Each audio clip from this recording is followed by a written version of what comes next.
Hello, friends. Hello, friends. That camera. Welcome back to a 1D10T Does Stuff, and I'm the 1D10T in charge, Trevor Stewart 1308.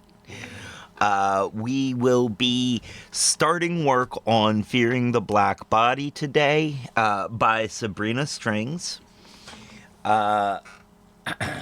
But first, let me do today's ad read. Today's pre-rolls brought to you by The Hidden Leaf, downtown Charlottesville, 105 West Main Street, above the bricks, Suite 200. A great place to go with some great buds to get some great buds. A bud, and the only thing better than their bud is their customer service. Also, they have the lowest prices in town, according to my own personally highly biased research, by which I mean I was incredibly high when I did my biased research. Don't forget to check the website for times and events.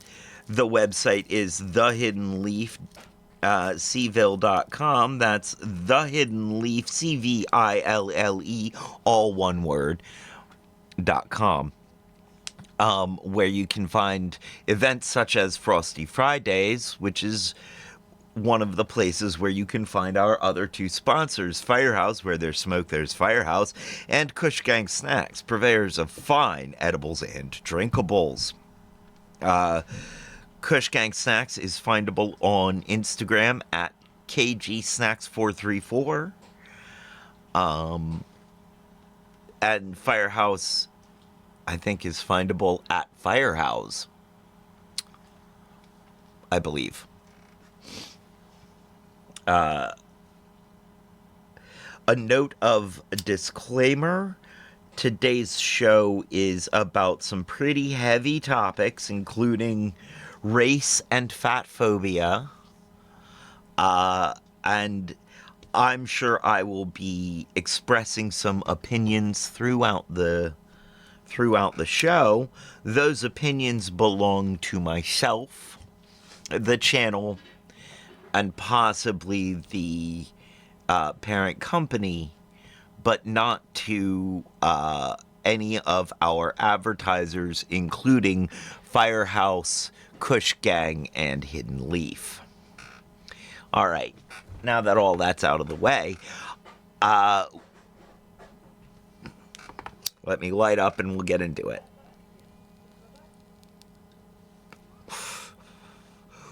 I think we are actually going to start with a video by Leisha Miller today called Fascists Want You Thin.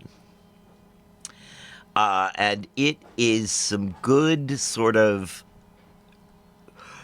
it makes some good references to Fearing the Black Body and will give you some idea of what some of the takeaways from the book I'm looking for are.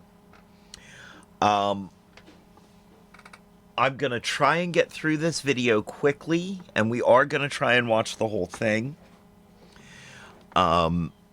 before we at least read the introduction to Fearing the Black Body. So we've got a lot to do today. I don't mind if the show runs long for that reason. So, bear with me, friends. We are going to dive into this. First off, this is one of my favorite little gifts to give. It looks that's so cute. simple and elegant, and I... Hi, it's Monday, November 24th, 2025. Welcome to Why America? I'm Leisha Miller. I don't know about you, but my For You page has been dominated by discussions about the rise in popularity of extreme thinness, perpetuated partially by the current press tour for the second installment of the Wicked franchise. Many people have noted the extreme change in body fat percentages of the cast members, specifically Ariana Grande, Cynthia Erivo, and Michelle Yeoh, all of whom appeared on red carpets recently looking especially gaunt. This has sparked a larger conversation about how extreme thinness is actually reinforced and perpetuated by fascism, and that it is no coincidence that thin is once again in now that we have a fascist regime controlling the government. But is that true? Is there really a massive government conspiracy to keep women thin and hungry so that we can't fight back when the revolution comes? Commentary about bodies online tends to trend towards black and white thinking, and I think that is also happening here. It also tends to ignite a firestorm of back and forth, of debate, in a way that few other subjects online tend to do. I made one offhanded single-sentence comment in a video a couple weeks ago about how I don't like diet culture because I think there are better things to be doing than starving yourself, and y'all had more to say about that single line line than about the entire rest of the video. And there's a lot to unpack there, which we'll get into. So I wanted to get to the bottom of this discussion and figure out correlation. Before we start, before we get too much further in, I'd like to give my take on diet culture.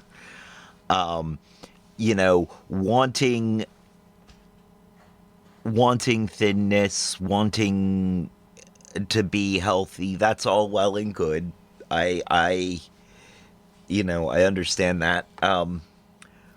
We are sold beauty standards, health and beauty standards, and as we'll see as we get into this book right here, we will begin to see where those health and beauty standards come from and why they're not necessarily good. But my own personal relationship to dieting is very intuitive based. I pay very close attention to my body and to what it's doing, and eat appropriately. Eat what my body seems to think it wants, and that seems to work. I eat what makes me feel good in a longer term sense. I do eat to feel good in the moment too, but being so self-aware of my body's existence, I also know that a lot of stuff that feels good in the moment's not going to feel good in 20 moments or several hours. So I do approach diet very much with both intuition and awareness. I do not believe in thinness culture. I don't think it's a good thing. I don't.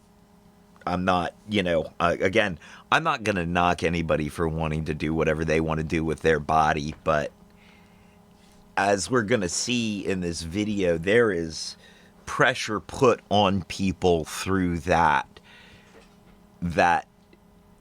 I think is absolutely unhealthy for everybody.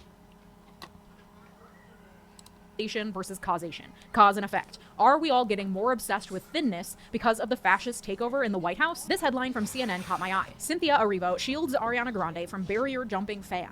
It is this video that has helped to spark the discussions about thinness and fascism online. Using the Ground News browser extension, I can see that in the US, CNN is considered left-leaning. To get the big picture, I can click on full coverage, which will show me coverage of the same story from publications across the political spectrum. My partner on today's video, Ground News, uses 3 independent monitoring organizations to assess the bias rating for each publication. Each news monitoring organization has their own methodology, including editorial reviews, blind bias surveys, independent reviews, and third-party research. These are legitimately independent organizations, but they are limited by the data available to them. Their analysis is done in the context of the US political system. Our Overton window has shifted so far right that CNN is considered left-leaning. That tells you a lot about the context within which the media you're consuming operates. And thanks to Ground News, I get even more context, including how factual each publication is and who owns it, giving me a well-rounded idea of the motivations, biases, and accuracy of the news I'm consuming. Wouldn't it be great if everyone in America had that much information about the news they consume? Because depending on where you or your family members get the news, you're going to get very different takes on the same story. This is where Ground News comes in and why I've been using them for over a year. Today's partner, Ground News, is an app and website that offers tools to help you critically analyze the news you read, providing context to understand the full picture. I feel better equipped to make sense of what's happening in the world without being influenced by just one perspective. And I'm not the only one who loves Ground News. The Nobel Peace Center even called it an excellent way to stay informed, avoid echo chambers, and expand your worldview. I'm always really impressed with Ground News and genuinely think they're a great resource. If you want to stay informed on US politics and more, subscribe through this QR code or my link below at ground.news/Legia for 40% off this unlimited access Vantage plan. It comes out to $5 a month for unlimited access to all the features I've mentioned. Thanks, Ground News.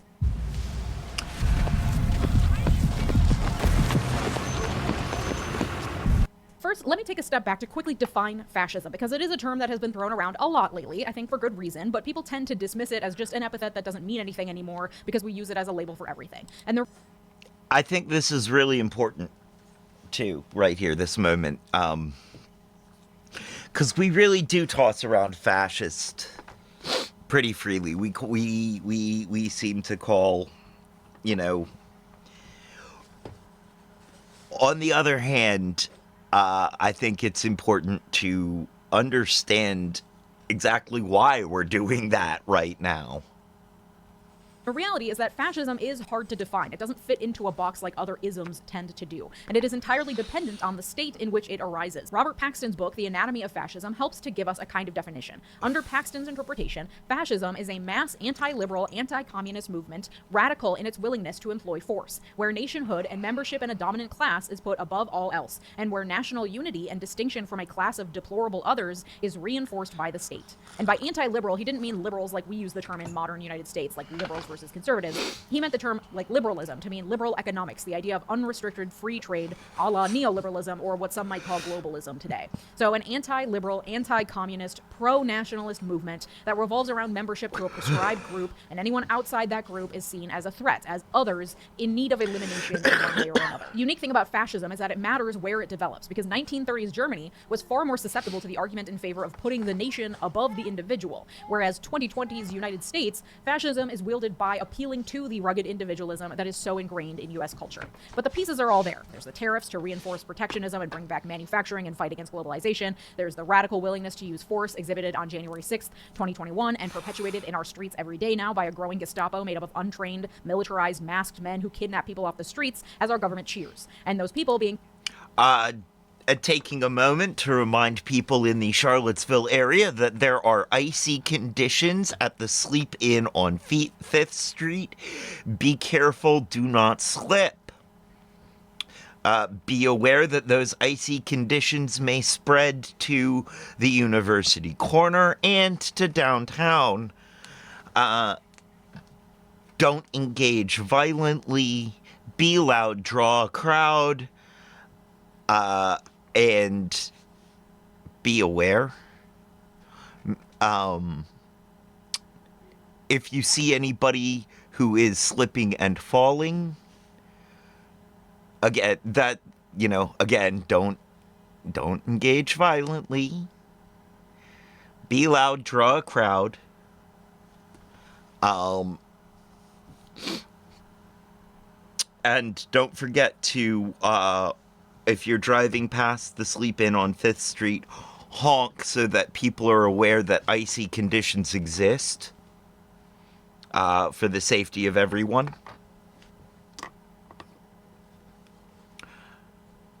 Just saying. Taken, the immigrants, the others, seen as such a threat to the nation, to the sense of nationhood that they claim is being eroded by our open borders, are being constantly vilified and stereotyped in seemingly never-ending propaganda pumped out by the government. The pieces are all there. Robert Paxton himself, after January 6th, determined that Trump's regime can rightfully be called fascist, okay? So it's important to take a moment to acknowledge that it is not an overstatement to call Trump a fascist or his regime fascist. Leading scholars of fascism use the term to describe this regime. We are not being hyperbolic when we are saying that we are living under an increasingly fascist regime, okay? And it is true that historically, fascist regimes like Hitler's, like Mussolini's, placed a lot of emphasis on bodies, on the physical human form as a symbol of nationhood. Arno Breker was Hitler's favorite sculptor, and he helped create the mythology of the Aryan race in Nazi Germany. Perfectly proportioned, lean, muscular male figures and slender, athletic women. The agile, athletic body ideal was directly tied in Nazi propaganda with the strength and health of the nation, which was a really enticing image in a country that was struggling to regain its strength after World War I. The first president of the Weimar Republic in Germany between World War I and the rise of Hitler, Friedrich Ebert, was photographed in a bathing suit next to Defense Minister Gustav Noske, and the two were openly mocked for years afterwards because of how unfit they both looked. The public seeing this as a metaphor for the weak and flabby state of the government of Germany after the First World War. Of course, Hitler himself wasn't exactly the model of perfect athletic Aryan beauty, but we've all seen Trump in his golfing whites. That doesn't really seem to matter. As Robert Paxton told the New York Times, quote, focusing on leaders, Paxton has long held, is a distraction when trying to understand fascism.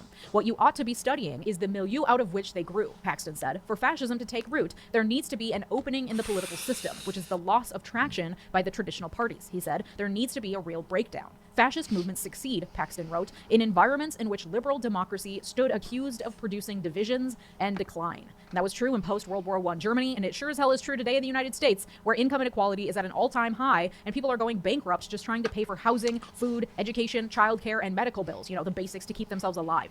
The MAGA movement has capitalized on this desperation and directed it into hatred for their chosen other, immigrants. And much like the current milieu in the United States is ripe for fascism, it's also ripe for the re-emergence of the heroin chic aesthetic. The but Carl the thesis that I Schmitt would like to bullshit. present to you today Yeah. is that while I Oops. think it serves the fascist agenda, I think that this is merely a Yeah. happy coincidence for the fascists Hey, Maddie, good and not to the see ya. result of some vast fascist conspiracy. Because it turns out we've been policing bodies and weight for a long, long time, and that policing serves not to uphold fascism, but instead to uphold the various ideologies that happen to serve fascism, like eugenics, the patriarchy, and neoliberalism. And listen, I can already picture the comment section. Some of you may think it's really not all that deep.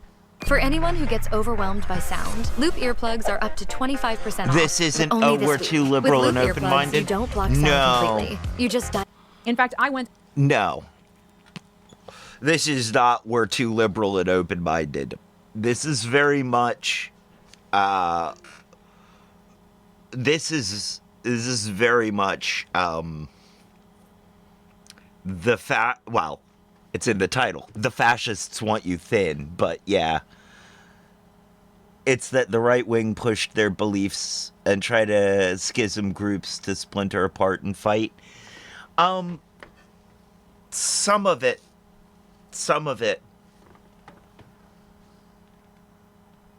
No, I have it up to 1.5 speed. Because we're going to, after we get through the video, we're going to try and get through at least the introduction of Fearing the Black Body by Sabrina Strings.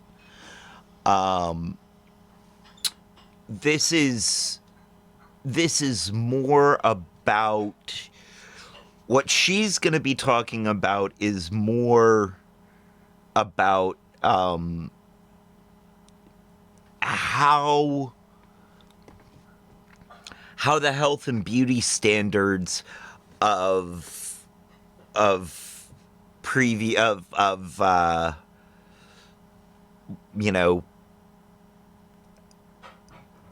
the health and beauty standards that we have now, the European health and beauty standards that we have now, are being used by a fascist government to help try and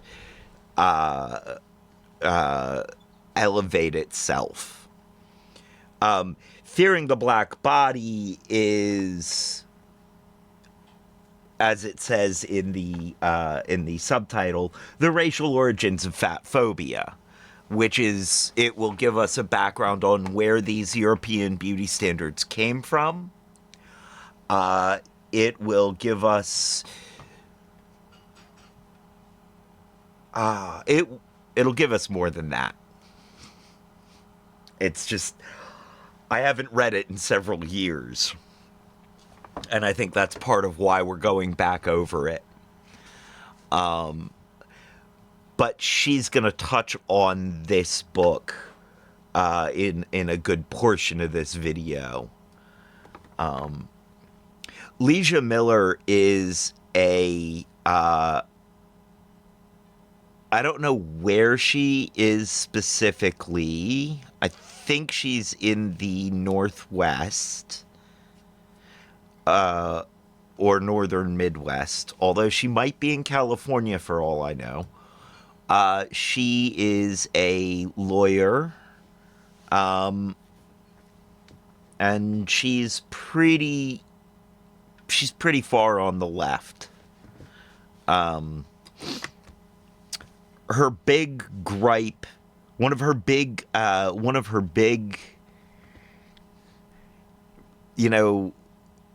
BBEs, big bad evils, is Reagan. She can blame Reagan for a whole lot of stuff, and I am right there for it. She blames Reagan at least once an episode, so she's speaking my language.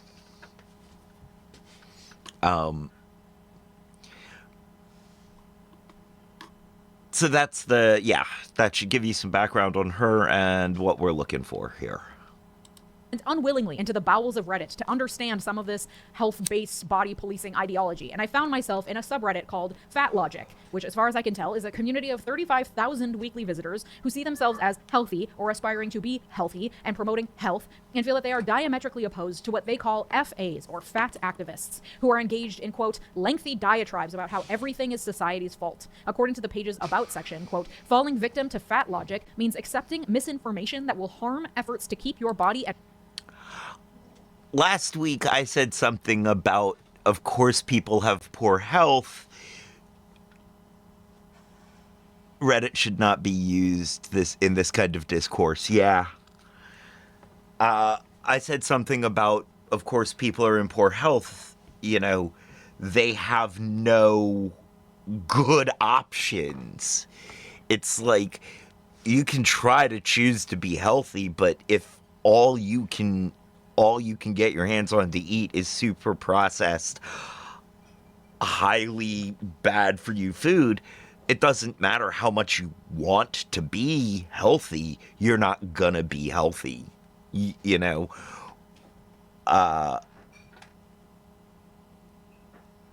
you can find and cherry pick any and every type of belief and community there. Yeah.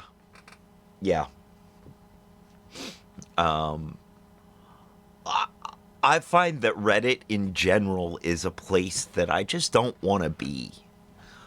Like, I tried having Reddit on my phone for maybe 6 months, and at no point did I like it. And 30,000 subs is super small. Jeez, I really don't want to mess with Reddit. Like, oh my god, dude. I've been losing subs over on YouTube. And, you know, there's a reason you have 1.4 million Reddit karma. Oh my. Wow. Yeah, I can't Reddit. It did not feel like a good community. There was no part of it that felt that I did not. I just need to write. I get that. I get that.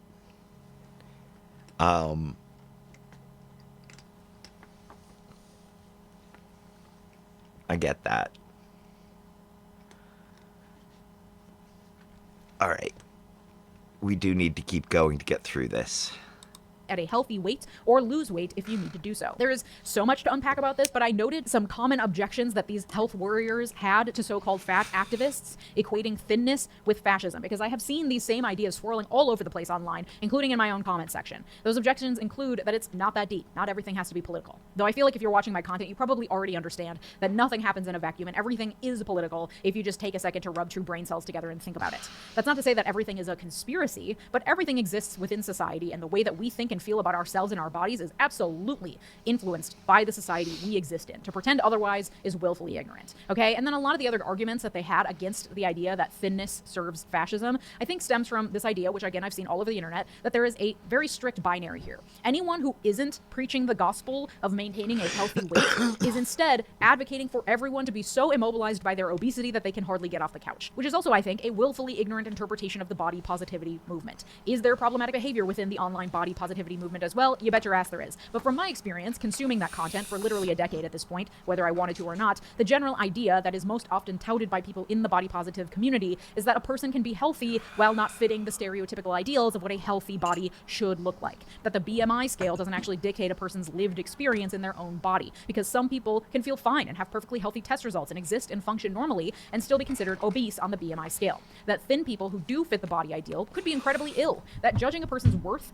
based on the size of their body is problematic, and that there is discrimination that happens against fat people because our society has placed certain levels of worthiness onto people. That calories in versus calories out doesn't capture the whole picture of a person's weight and health. That things like poverty, childhood trauma, and mental health disorders and autoimmune disorders that are, especially in women, criminally understudied and misunderstood, play a huge role in someone's weight and someone's ability to lose weight or gain weight or maintain a healthy weight. At its best, the body positivity movement helps to complicate the conversations we have around weight and health, because it's not black and white, and we actually know very little relatively about nutrition and how the body works, despite all the advances in modern medicine that do exist. But for the people in the Fat Logic subreddit and in comment sections across the internet, having those conversations just glorifies being unhealthy and is nothing more than a misunderstanding of the clearly established basics of biology and physics. Okay, but instead of fully engaging in those arguments, I do actually want to take a step back, because this is a symptom of a larger issue that we should have a conversation about when we're talking about bodies and how they are policed in order to serve the ends of the government. Because what all of these conversations revolve around, whether within the Fat Logic subreddit or the body positivity movement or elsewhere, is this ideal of being quote-unquote healthy. Not only that there is one singular ideal of what healthy looks like, but that it is assumed that all self-respecting people should strive for that singular ideal of health. And whether or not someone strives for health determines their worth on some level. This pervasive obsession with health, or even trying to convince people that health... I was both smoking a cigarette and eating Little Debbie snack cakes. Actually, the peanut bars, the Nutty Buddy peanut bar things. While I was watching this portion, thinking, right on. Right on. It's not a moral failing to not care about my health for a moment.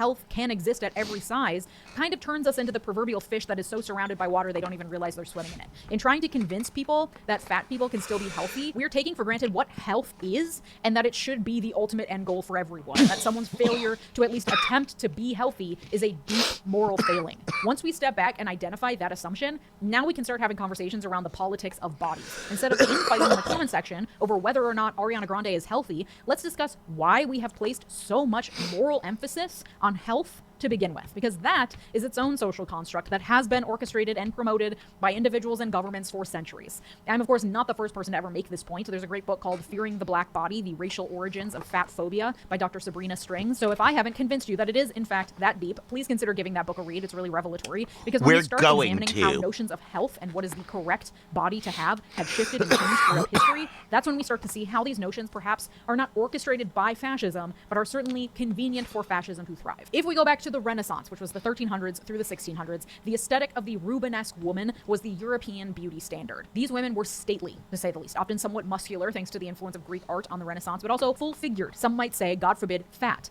Fatness equated to wealth, but also fertility, especially where you have a societal system dominated by feudal lords and the peasants who served them.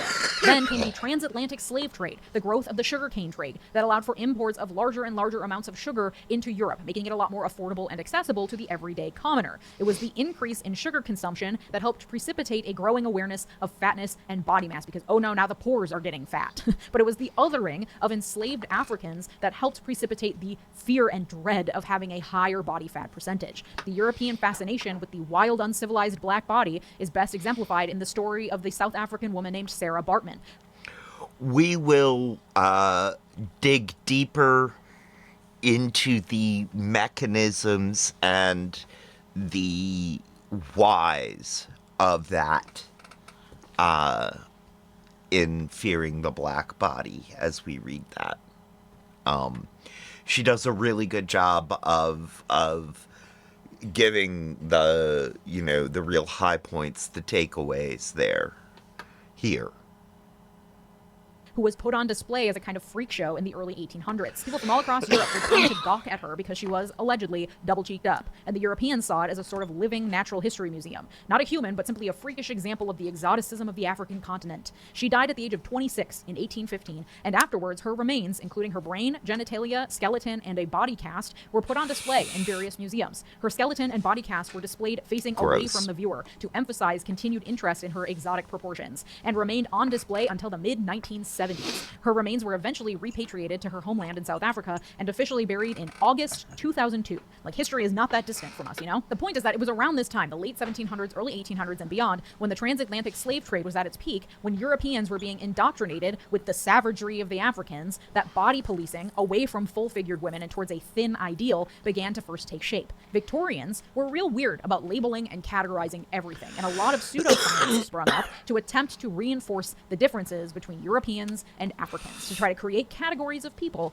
based on physical differences that in turn represented something inherent in the person with that physical difference. In time, the accumulation of body fat was equated with the out-of-control and barbaric black race, and it was the duty of the European woman to get as far away from that body type as possible. To be thin, to control one's intake, was a sign of refinement, of racial superiority, of godly self-control that no African could ever possess. Body policing coincided with the invention of races as a means of justifying continued enslavement of human beings. It's fine because they are different and worth less than us Europeans, and attempting to reinforce the supremacy of Europe and of the white race over others. She was kidding there, by the way. Eugenics was invented to give an official air to the racism through the creation of pseudoscience that sounded legitimate but was based on nothing. That's also when the early body mass index, or BMI scale, was invented. Remember how those Victorians loved categorizing and making shit up? Yeah, this was one of those instances. In fact, the BMI scale was heavily relied upon by Francis Galton, one of the primary developers of eugenics. It was originally created by a man named Adolf Quetelet, who was on a mission to determine the way they used to measure, and I don't know if they still do, BMI,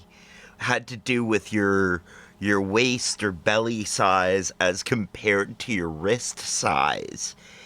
And while I have strong wrists, I have very sort of thin wrists. The bones are big, but there's not much there. And I am just naturally dense from, like, the ankles up. I'm kind of built to be a bigger person no matter what. It's just like the ankles and the wrists are much more fine and delicate than the rest of the body is built to be. So my BMI is way off, and I am like, even at, what am I? I'm about 177 pounds right now. At least the way they used to measure it, I'm morbidly obese. Like, I am the size that's gonna kill me.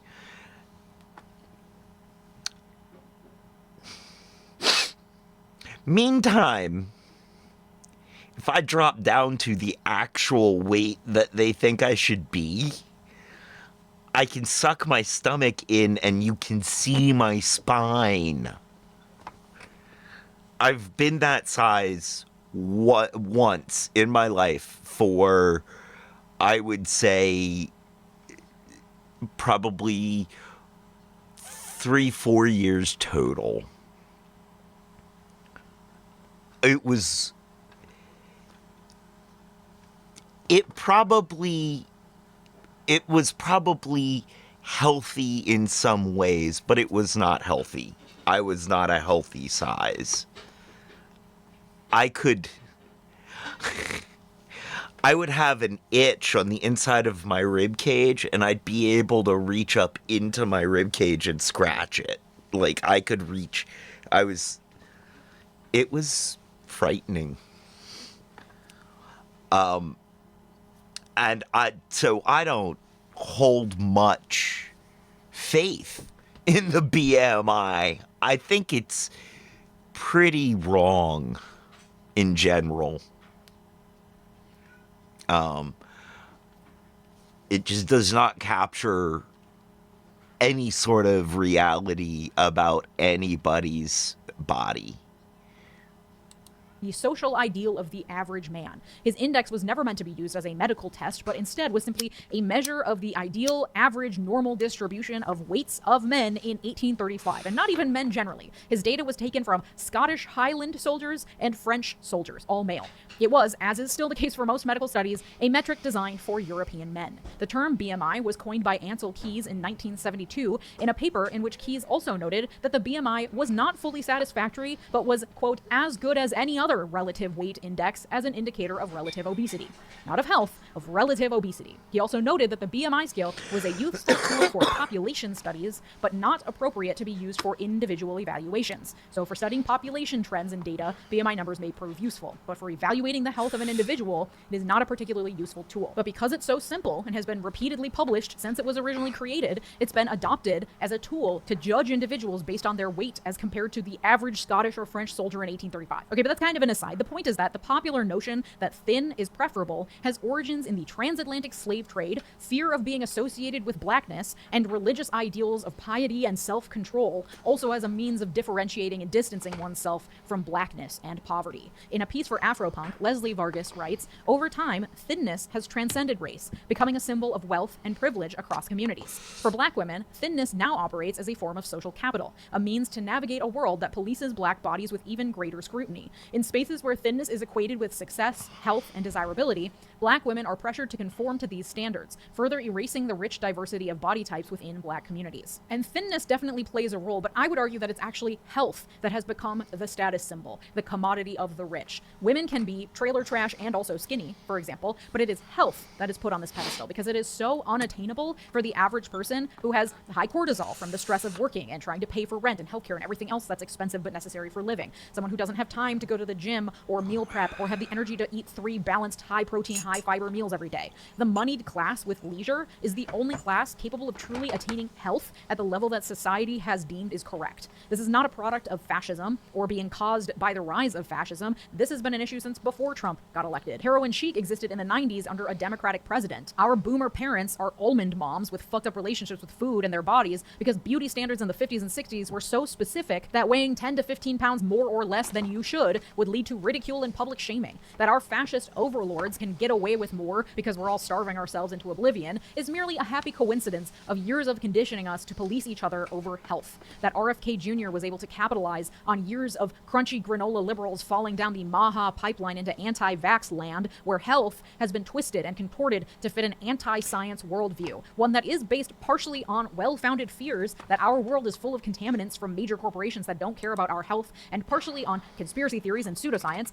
It's not a plan formulated by the Trump regime, but instead the Trump regime thriving where body and health policing has already taken hold. This racism, this patriarchy telling us to stay small and quiet, this was all already within us. Fascism just stepped in and said, how can I exploit this? So while I do love to blame the fascists for the ills currently being inflicted upon this country, this one can be blamed on something else, something that implanted itself in America long before today's fascist takeover. Say it with me, neoliberalism. Okay, stick with me here. Mid-century America saw post-war prosperity and a blossoming middle class. That, combined with free market neoliberalism, to emphasize the individual, the entrepreneur, the bootstrapper, the American dream, the self-reliant individual who relies on their own dedication and hard work, letting the state off the hook for providing much of anything. That was put on steroids thanks to, say it with me, Ronald fucking Reagan, who brought rugged...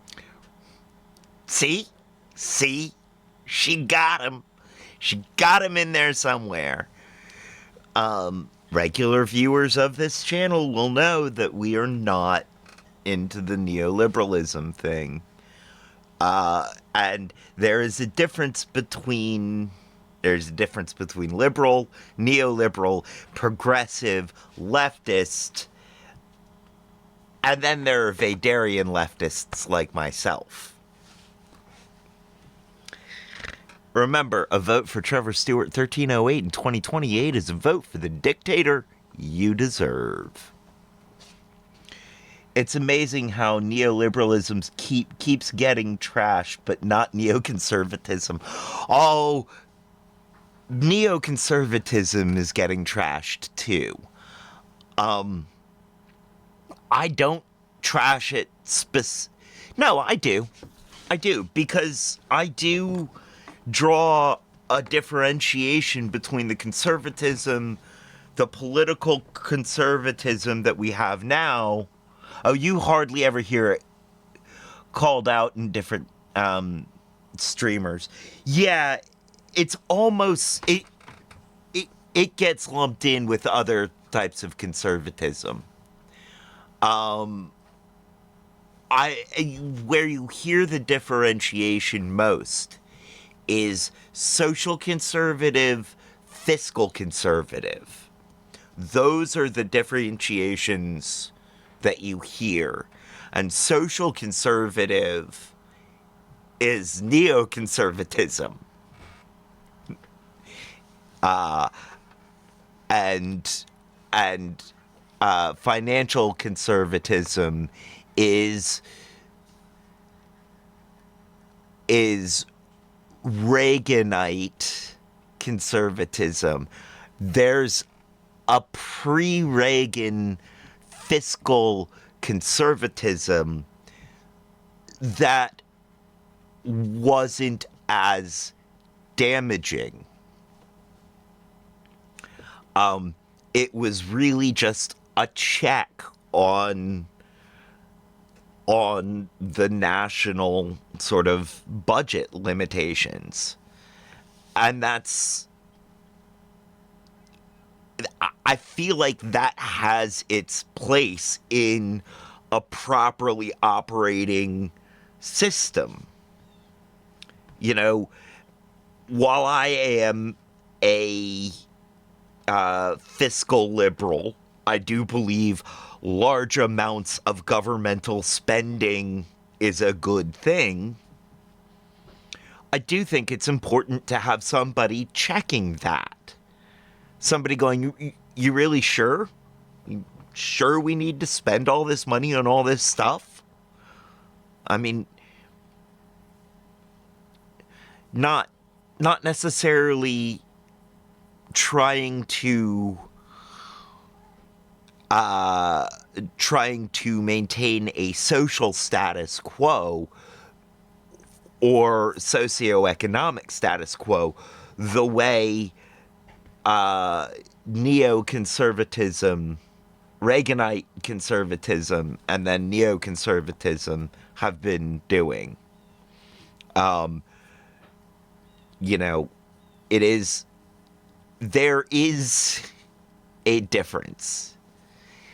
But early on in the history of this country, other things got involved in these ideas.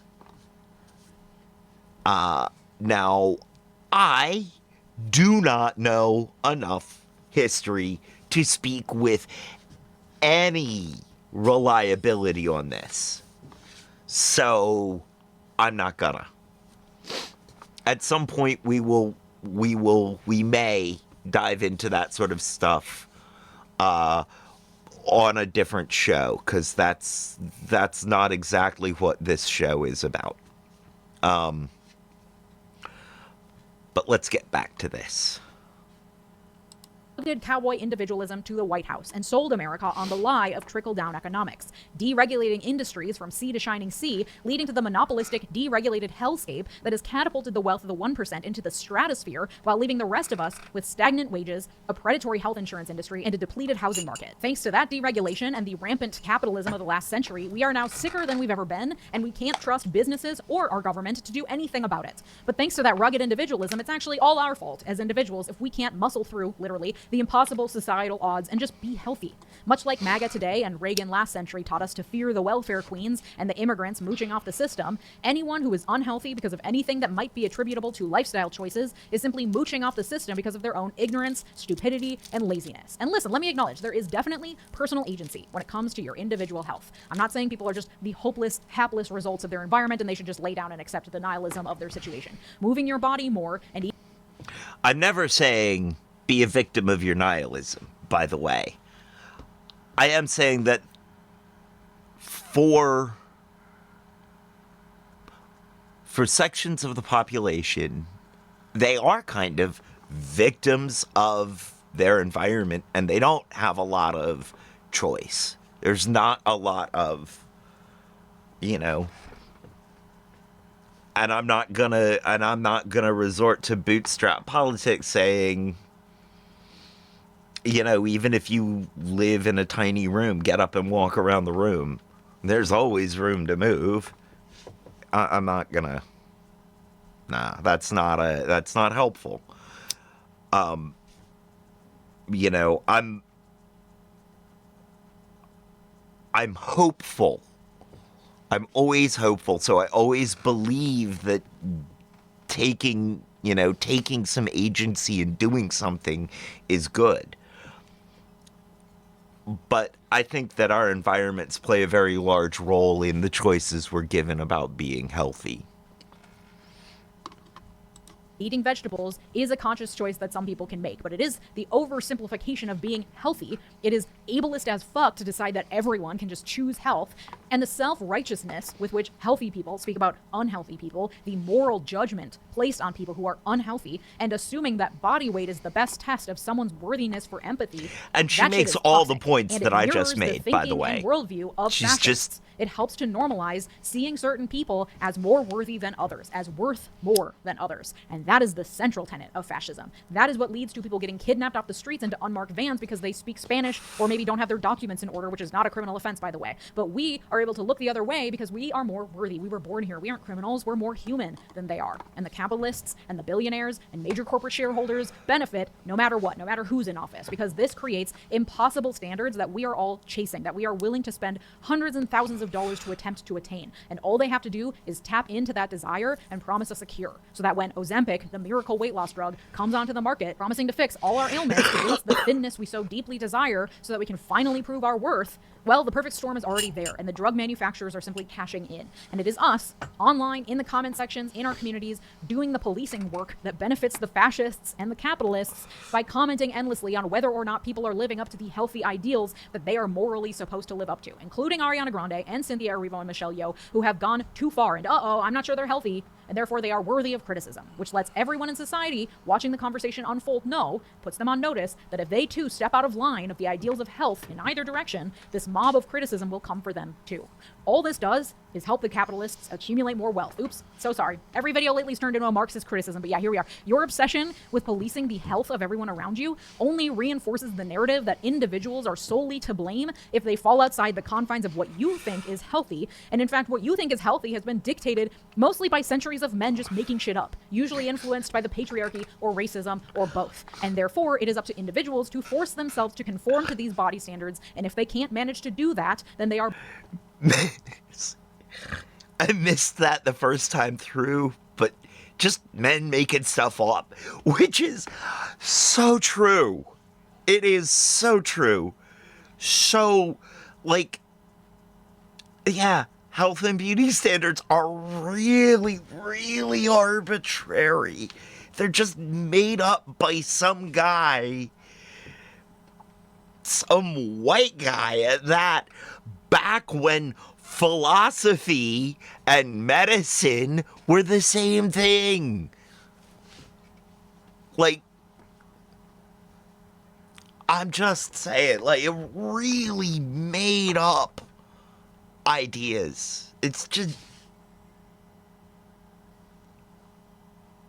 are bad and lazy, because the end goal isn't really health. Because if these people policing other people's bodies genuinely cared about their health, that would require a level of empathy that people seem incapable of extending to those who have been othered, those seen as morally reprehensible because they aren't healthy. And it abdicates the state's responsibility to provide for its people the basics necessary to sustain life, which is what I think the state ought to be responsible for. But for capitalists, the primary usefulness of the state lies in its ability to protect property and nothing else. So by assigning blame to individuals and letting the state off the hook, you are playing into the hands of the 1% who say, yes, good, shrink the state so that I can continue to exploit people's labor and pay no taxes, while everyone who works for me remains just sick enough to be too tired to organize against me, but with just enough access to modern medicine to remain alive, to continue to labor for me because they have to, because otherwise they will have no health insurance and no home. And oops, here we are, back where every single episode has ended lately, and that is class struggle. Hello, a person can be perfectly healthy and also technically obese based on their BMI. Whether or not a person is healthy does not and should not determine their worthiness for empathy and respect.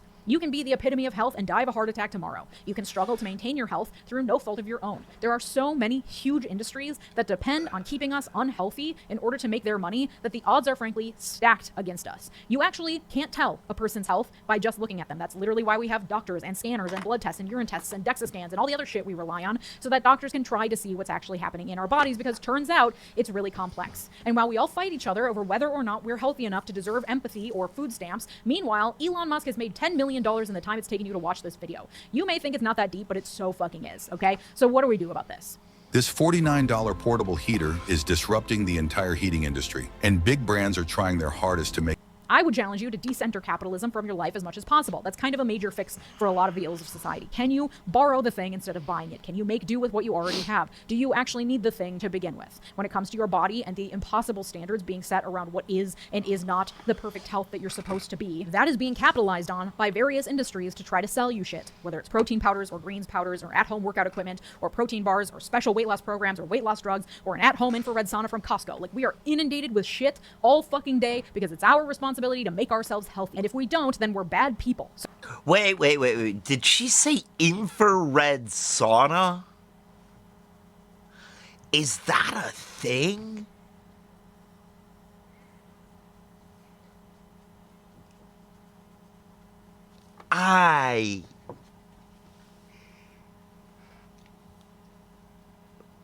Infrared sauna. So we're willing to impulse buy shit to try to make it happen. Speaking from experience, a lot of the fat phobia that has been ingrained in us, we use to self-police, to shame ourselves, and it doesn't work. If shame worked, every fat person would be skinny as hell, okay? Because the society provides enough shame to go around, and yet we have an incredibly unhealthy population. So a major step is also trying to contend with the preconceived notions you have about your own worth inside your own head. Food deserts, childhood trauma, stress, anxiety, expectations of productivity from 9 a.m. to 5 p.m. every day, none of this is conducive to being healthy. The food industry spends billions of dollars every year on food science that is literally specially formulated to fuck with your lizard brain so that you cannot stop eating even when you want to. The system is specially formulated to make you ill and then make you feel bad for being ill. And the standards of health that we are all being held to were largely made up and based off of centuries of misogyny, eugenics, and racism. That is so much to contend with. It's okay. When she puts it all like that, and I start thinking about how I preach this sort of intuitive eating that I do, where I pay deep attention to my body, it's this very rugged individual diet. Maybe that's, I mean, it's working for me. That's the thing. Like, it works for me. But maybe that's not the best, you know, maybe that's not the best advice for other people. You know? It's such a complicated, I mean, how diet works is such a complicated thing that I really, I want to say I don't know enough to give advice, but I don't know enough about anything to give advice. I shouldn't be giving advice anyway. Like, if you're listening to my advice, I'm very sorry. Good luck. Get advice from somebody who's smarter than me. Okay if your relationship with your health and your body varies from day to day. It's okay if you can't overcome the entire system while you're actively being oppressed by it. Health looks different for different people. You are not a moral failure if you don't live up to the made-up health standards, and you deserve to feel good about yourself no matter what you look like. You do not owe anyone your health. You also deserve to have the tools to have agency over your own health, and that is not easy to attain the way the world is currently set up, and that fucking sucks. But you also do have some agency. This is a yes and situation. We can acknowledge the societal hurdles and bullshit, and also work towards feeling better in our bodies if we do not feel healthy. Whether or not you choose to do so does not make you morally superior or inferior. However, I personally have worked through my relationship with my body with a therapist and some EMDR sessions, which is a privilege not many people have access to, but if you do, I highly recommend unpacking the self-loathing, perfectionism, and self policing that comes with especially being a woman in this fucking cesspool. And then I have found spite to be an incredibly motivating factor when it comes to my health. Like, I do it for me too, but learning about how the BMI scale was just invented by some dude and was never meant to be an individual indicator of anything, learning about how racism and sexism shapes how society places worth on individuals based on body type, learning about how white nationalism benefits from enforcing gender norms wherein women should be small but not so small because we have to be healthy because we must bear the Aryan children. All of that I find really inspiring to never have children and instead spend my life figuring out how to be able to deadlift a small vehicle. You know what I mean? I also have hypermobility and experience joint pain no matter what my weight is. So I'm on a mission to figure out how much muscle it takes to no longer experience joint pain, which may not be within my control, but also makes me acutely aware of the aging process and concerned with having mobility well into my old age. So I try to extend myself empathy while also maintaining a sense of hope and agency over what I can control and my own wellness and over feeling good in my body while maintaining realistic expectations and not buying into the unrealistic standards for health or thinness. And that's a lot to juggle, and I often really struggle with all of that. But doing that work inside of yourself means that you will also be less likely to extend that judgment to other people who are likely dealing with things that are not apparent just by looking at them. And once again, we come back to empathy and community as an antidote to the fascist hellhole that is currently engulfed this stupid country. Become ungovernable by showing empathy to yourself and your neighbors, because that's radical. Also, feel free to drop in the comments all the reasons why you don't agree with me, because this subject really gets people riled up, and I can't wait to hear what you guys have to say. And if you'd like to support my work, consider joining here on YouTube by clicking the big join button below, or supporting me over on Patreon, patreon.com/LegiaMiller, where you get access to all these episodes completely ad-free. Thank you to my multi-platinum patrons, Mark, Sarah Shelby, Art, David, Latranger, Lucas, Thomas Johnson, and Tay. Your generosity makes this channel what it is, so thank you. And if you liked this episode, you'll like the one from last week about why rich people are obsessed with Saudi Arabia. Thanks so much for watching. Have a good day. Bye-bye. So,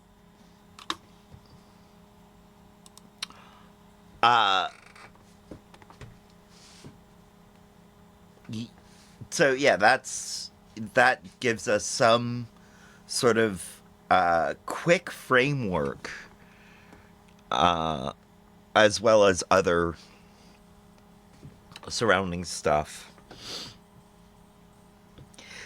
for what we're looking at here. I do want to touch on something she said there at the very end, and that's that empathy is radical. And I've always felt like empathy should be natural, but I've also seen how radical empathy can be. You know, props to my parents. I don't say this often, but props to my parents for hitting their mark with that goal. They wanted me to be radical, and they wanted me to have empathy, and they raised me with enough empathy that it's radical empathy. And I think that is, I think they did the right thing. I think that's good. It is not a part of me. That's a part of me that I actually really like. And that's something that they've passed on to me that I really appreciate.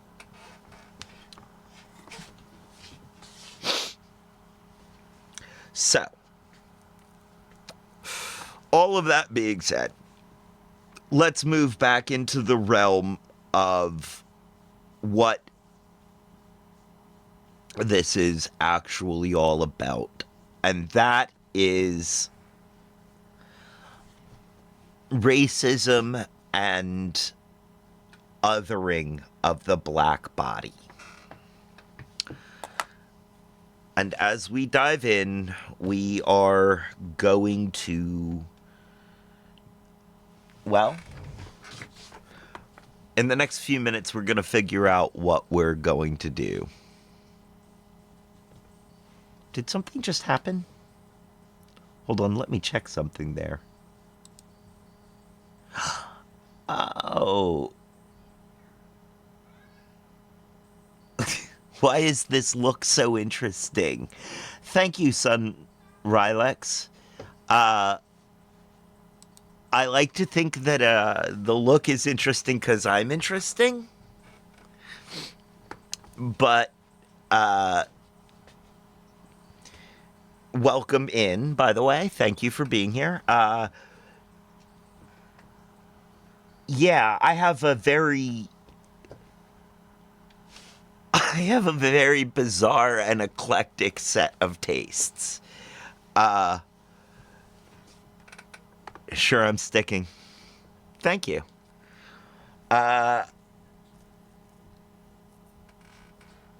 Oh, well, thank you. Yeah. Let us carry on. So this book, I have already read. And on my YouTube channel, there is a very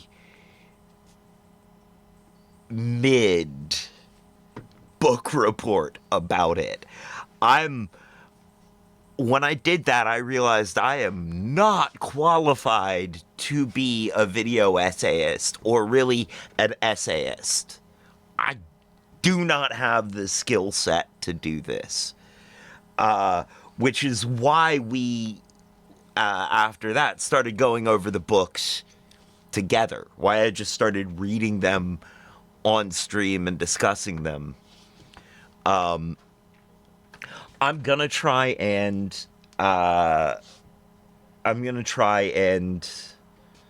not take as much time with this book as I did with the others, because I have already read it, and I feel like we need to move on to the next step in this progression, although I'm not entirely sure what that next step is.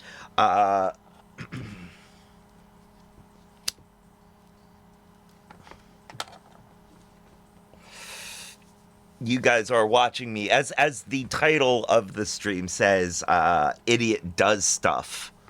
You guys are watching in real time an idiot try to put thoughts together. So, let us get started.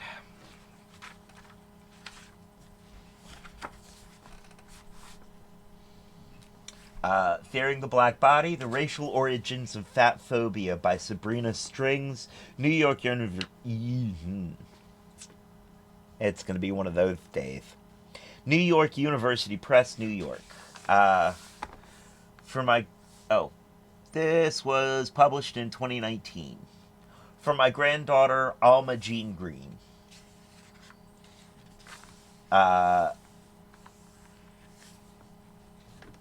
Introduction, The Original Epidemic. Part 1, The Beauty of the Robust. Chapter 1 being Venus, Plump Women and the Thin Fine Men. Part 2, Race, Weight, God, and Country. The Rise of Big Black Women. The Birth of the Ascetic Aesthetic. That's not easy to say. American Beauty, The Reign of the Slender Aesthetic. Thinness as American Exceptionalism. Part 2, Doctor's Way In. Good Health to Uplift the Race. Fat Revisited. Epilogue, The Obesity Epidemic. And then acknowledges notes, selected biography index, and about the author.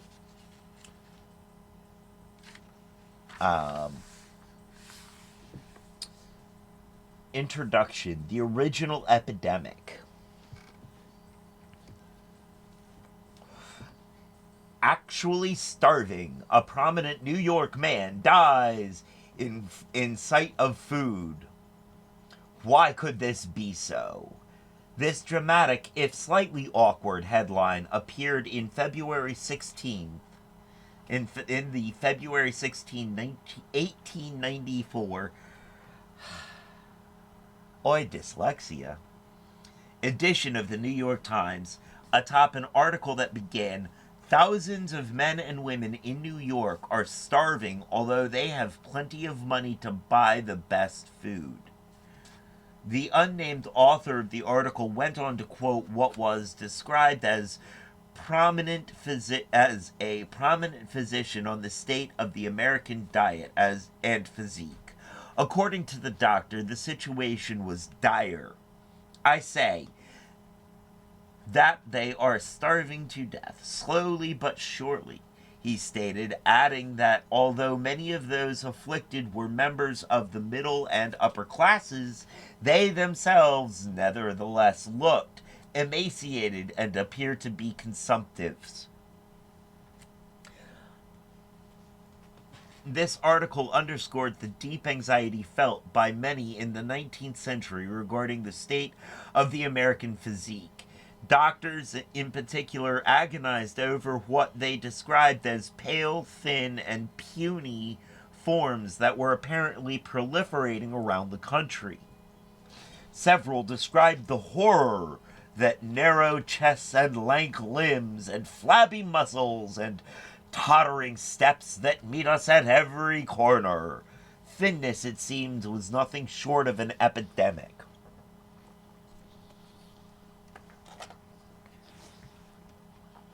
(1894), there was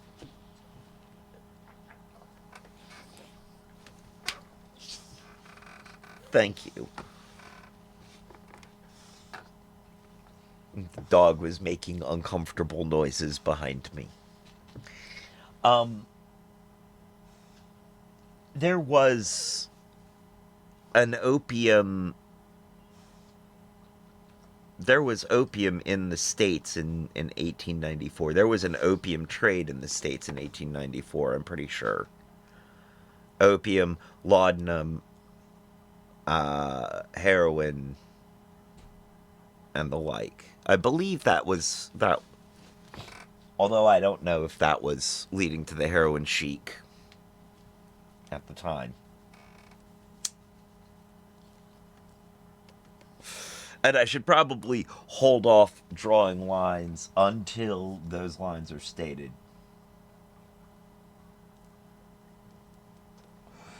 If in those years,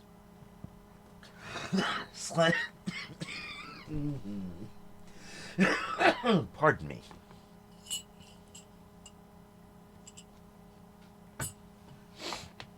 If in those years slenderness was considered a general African failing, then the paleness, leanness, and malnutrition of women was particularly troubling.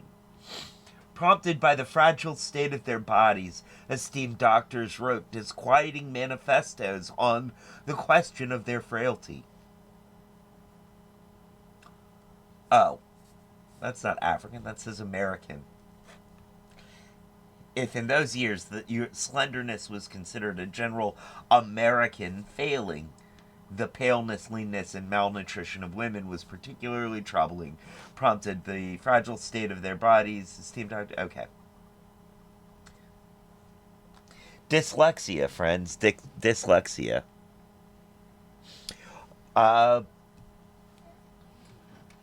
Coffee. There's water in coffee.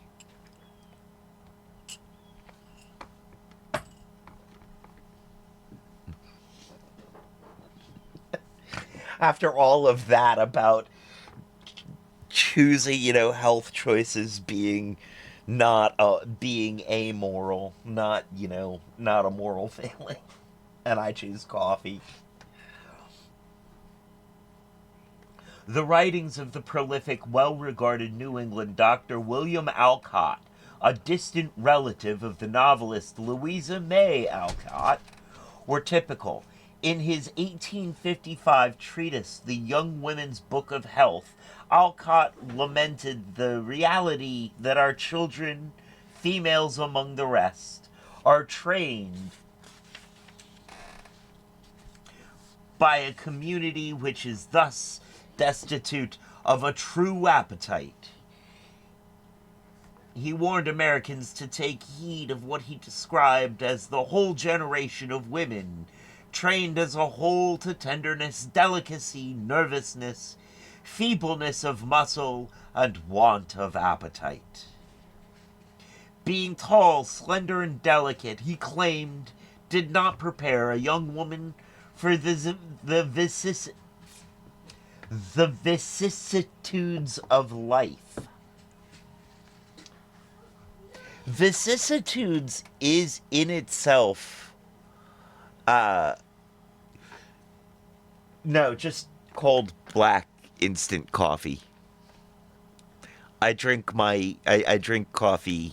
I drink instant coffee, cold and black, no sugar. And that is, I had a really funny interaction with somebody in public a while back about that. They asked how I like my coffee, and when I told them, I went, "Oh, you've been to jail." It's like, I mean, yeah, but how did you know? And they were like, everybody I've ever met who's been to jail likes their coffee like that. Instant, room temperature, black. It's like, wow, that is interesting. Yeah. Yes, I have been to jail. Yes. I've been to jail. And yes, that is actually why I like instant coffee. And that's because it was one of the high points of being in jail.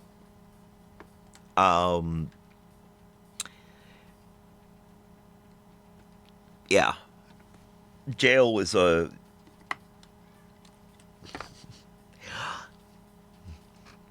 I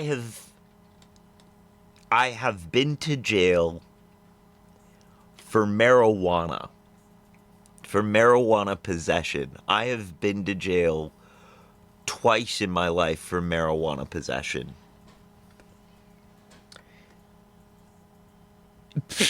No. Especially not the one I went to. Oh, no. No. It's okay. I'm sure there's some media out there that gets it right. But it's definitely, I haven't seen any media that really captures it, especially the jail I went to. It was a regional jail. So the two times I went to jail for marijuana, the first time I was still pretty young, so I was given a pretty light sentence, and it was my first time and all this stuff. And I went to jail I was supposed to be in jail for 2 days, but in Virginia there's day for day, which means that as long as you don't violate any rules on any given day, you get a day taken off your sentence. It's time off for good behavior, basically. This was so long ago that marijuana was not legal in the U.S. yet. And it's not legal in the U.S. now. It's still considered a Schedule I narcotic federally. But they've decided not to federally chase down people for it. And it's only in certain states where it's been decriminalized, and the state isn't going to come after you at all about it. Aha. Okay. If you don't mind me asking, what country? So the first time I did 24 hours of a 48-hour sentence. The second time, and I went back to the same jail, and this was, yeah. Actually, all 4 times I've gone to jail have been in the same jail. India, okay. If you don't mind me asking, what part of India?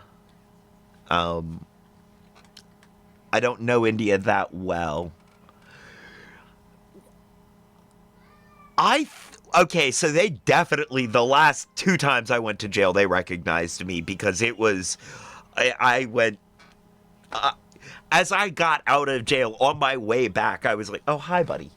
On my way back, I was like, or on my way out, I was like, I'll see you guys in a little while. I'll be right back.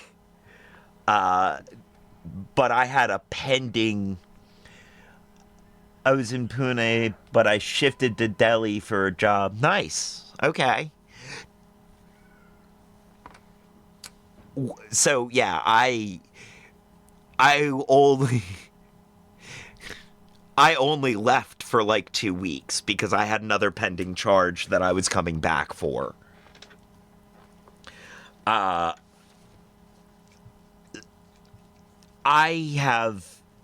had 2 DUIs, specifically alcohol-based DUIs, in about a month's time. Designed for you people. I'm a fashion designer. I design for you people. You design for goths and queers? Actually, I'm sure you do. I'm sure you do.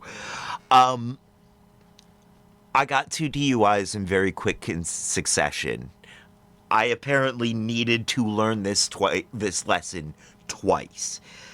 Gap American Eagle. Oh, so no, you don't.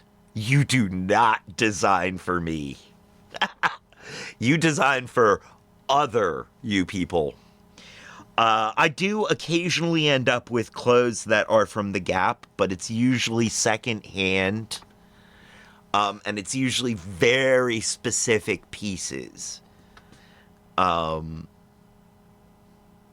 yeah, I come from a time when goths got all of their clothes secondhand or made them. And it was actually considered to be uncool to go to Spencer's or Hot Topic to buy your gear. Oh, the jail people were a little surprised that I actually came back, but it was, now, I will say that I feel like those trips to jail, those DUIs, I did deserve that jail time. That was not, what I did was wrong. Drinking and driving is not okay. Bad combination. Dangerous to everybody.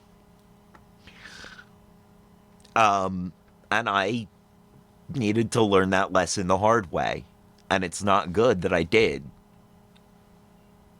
So I have very little anger about going to jail those last 2 times. It was the time before that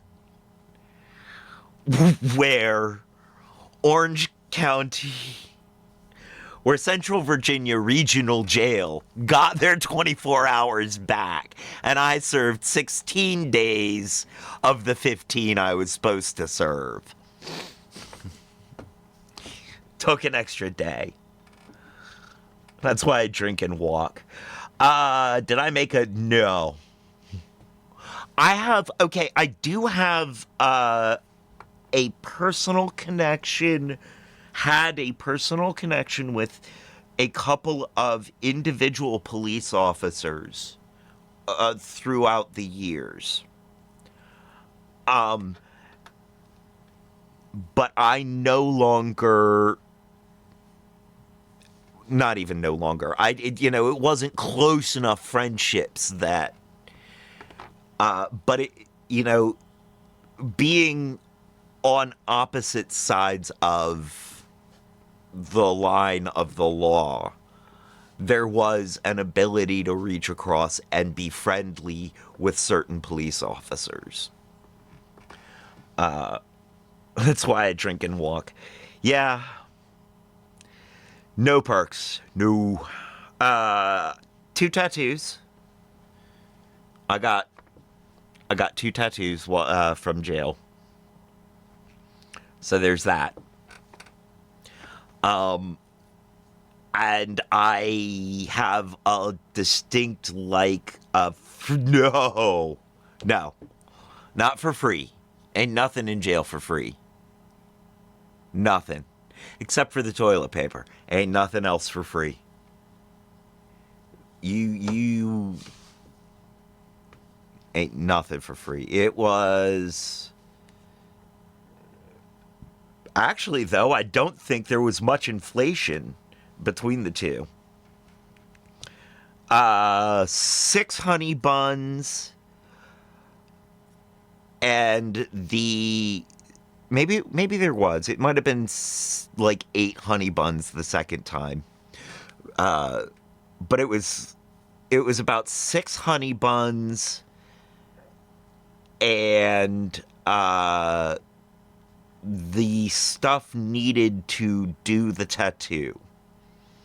And it was so cheap. 6 honey buns isn't very expensive. I mean, it is in jail, but it's not super expensive. Oh, second time it was also a few trays.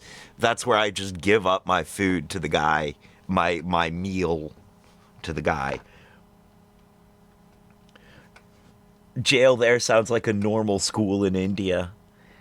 I mean, you know, I am not qualified to speak on what a school in India would be like, but there were parts about being in jail that tracked with what it felt like public school had been like in that same town. Except the weight of never being able to leave that room. It was around 90 men in this one room. 2/3 of the room were bunk beds, metal bunk beds. Right. And the other third of the room was what they called a day room. But it was an area, and there were a few tables. There was a TV that, we got TV time. That would get turned on. No. Okay. They are not unisex. There are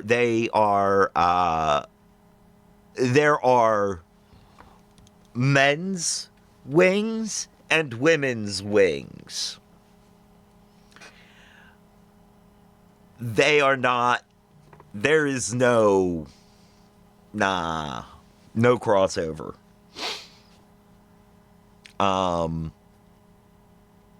Sometimes there are women guards, but in my experience, they have faced more harassment than the men.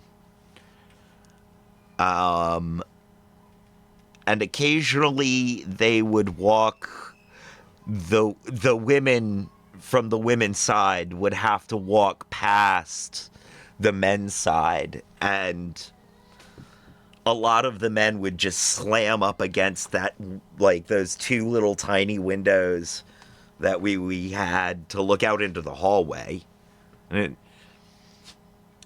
just ogle the women going by. And the guards would shout at them and smack the door. It was...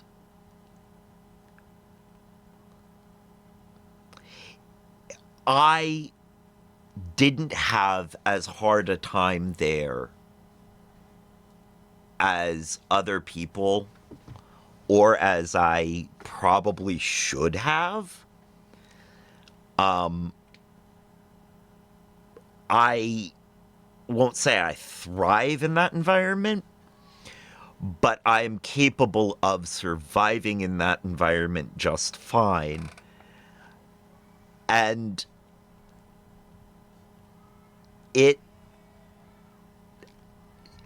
when I don't smoke marijuana regularly, I get a little unhinged. I do get a little crazy. And so when I go to jail, it only takes about 24 to 48 hours for the effects of the marijuana to start wearing off. And then I start getting a little wiggy.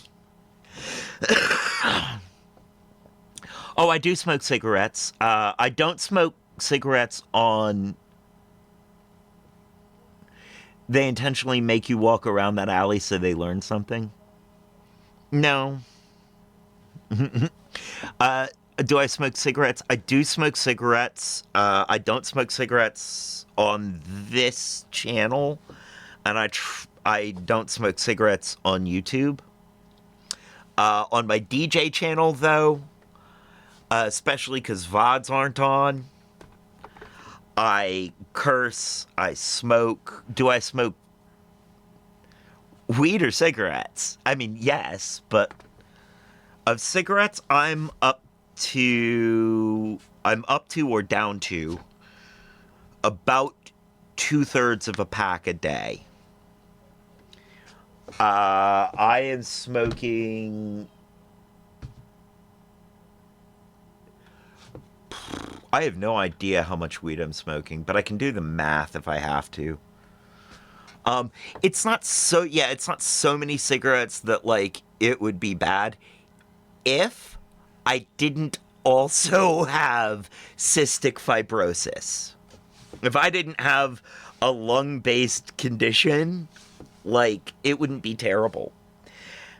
I would like to get down to and stay down around a half a pack a day.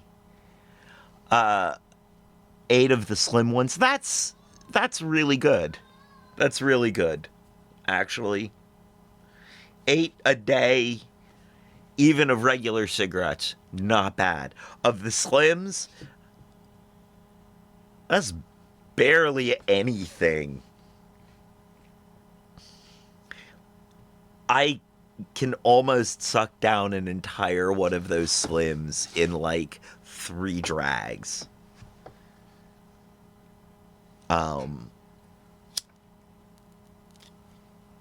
So yeah, your smoking habits aren't that bad. So something that may help is yeah,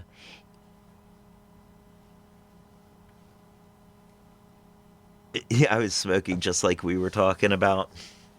Something that may help is that, you know, A, it's really not bad, and B, and this sounds a lot easier when I say it out loud than it is to sort of self-implement, but guilt makes it harder to manage what you're doing. It makes it harder to manage smoking. Sips and sips. Just water? Nice.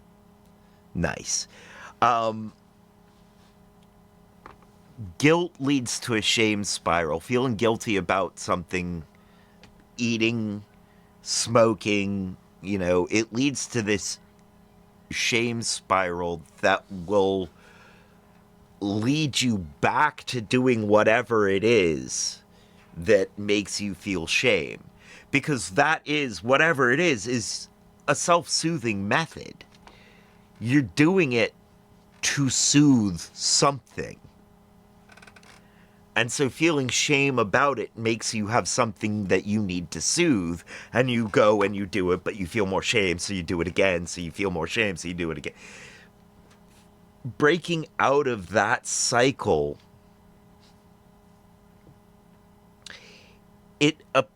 it's very simple in appearance, but it is very difficult to do. What's the most common thought whenever I smoke marijuana? Have I ever gave it a thought?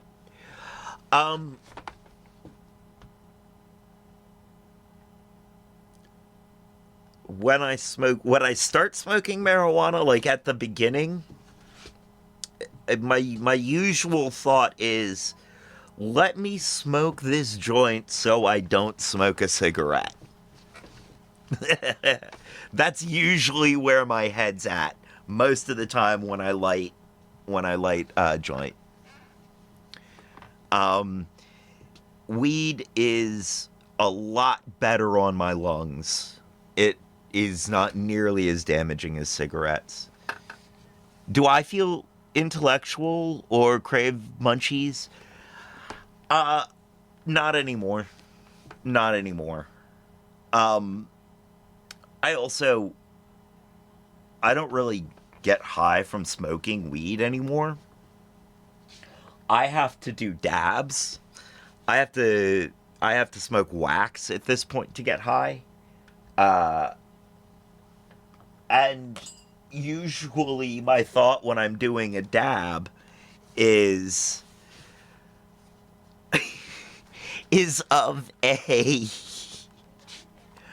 an old R. Crumb poster of a guy sitting like this and just sort of melting from the top down. It's 4 panels and progresses.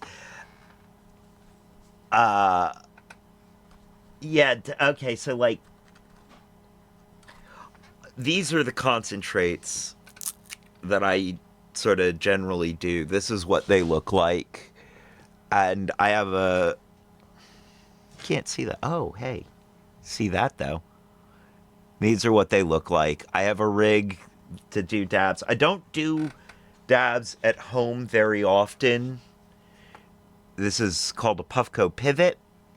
I don't do dabs at home very often because I don't want to ruin my tolerance for dabs like I've done for flour.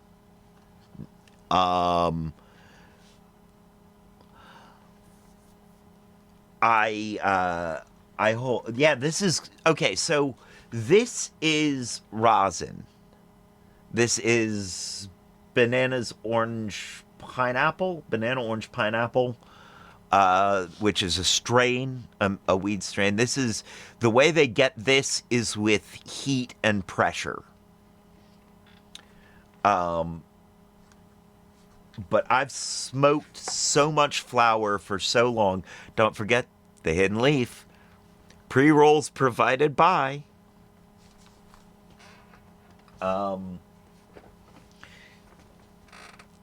This is what flour usually looks like. This is Trap Dream.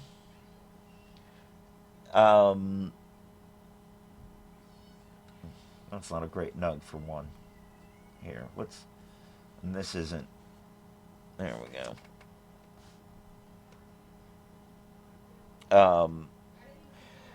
But I don't smoke flour, or I don't smoke that very often right now.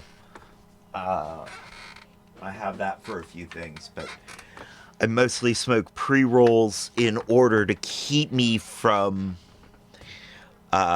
smoking cigarettes. And the dabs are usually, I don't do dabs until I go up to the hidden leaf hash bar. Otherwise. So, concentrates are a lot stronger than flour.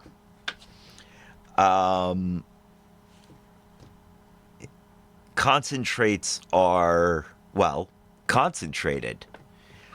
Rosin is when you only use natural methods of extraction.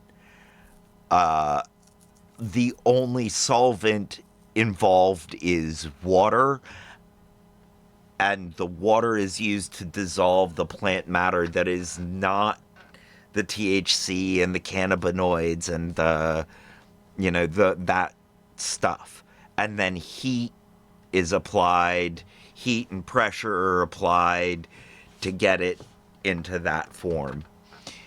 And that's actually technically called hash rosin, where they make hash and then press it into rosin. But resin is when they use chemical solvents to extract the THC and the terpenes and the other cannabinoids.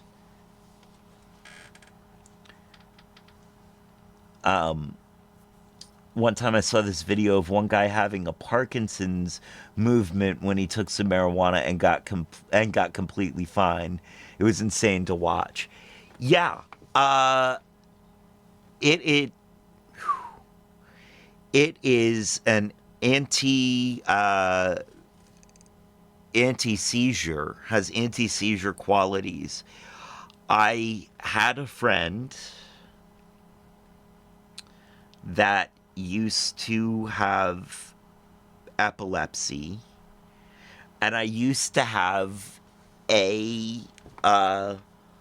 ceiling fan with a light in my room, and I didn't realize that the light casting up, reflecting off the ceiling and the fan blades was enough to give her a seizure.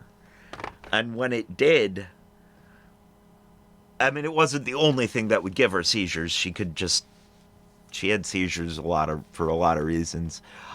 But when she would have a seizure, I would just blow copious amounts of marijuana smoke on her until she would stop having a seizure.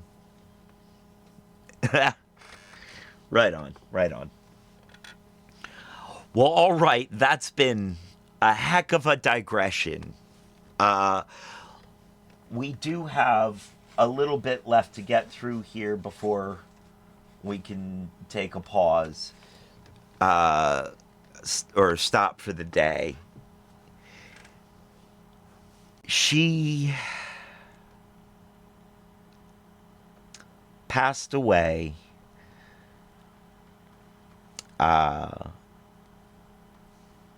years ago. She still hurts. Thank you. I still think about her every day. She's still in the back of my head. But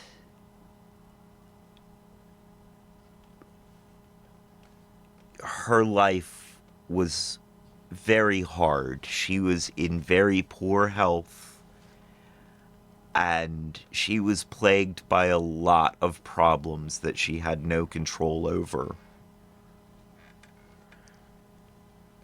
Oh boy, does she haunts me.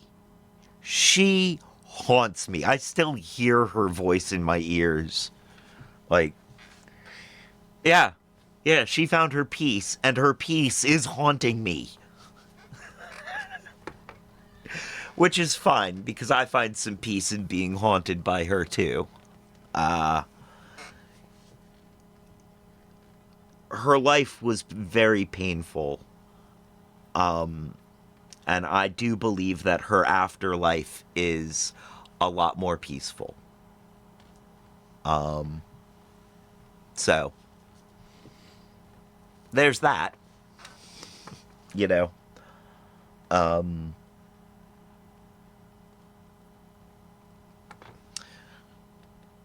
She did sort of suffer from these health topics that we're discussing. Not so much around race, but gender and wealth inequality played very deeply into her health disparities. So, uncomfortable segue coming back in. That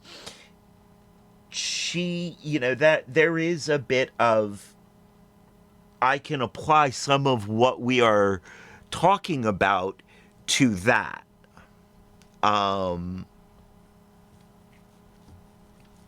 So yeah,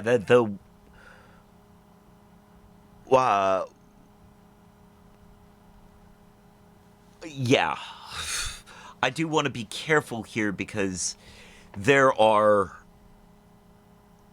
a couple of going theories on what exactly, killed her. No, it's okay. It's okay. I've come to a lot of peace with some of this, and some of this very much drives why I care about women's health disparities. Now, there's some other reasons why, and why specifically I care about the healthcare disparities for black women in the United States. But,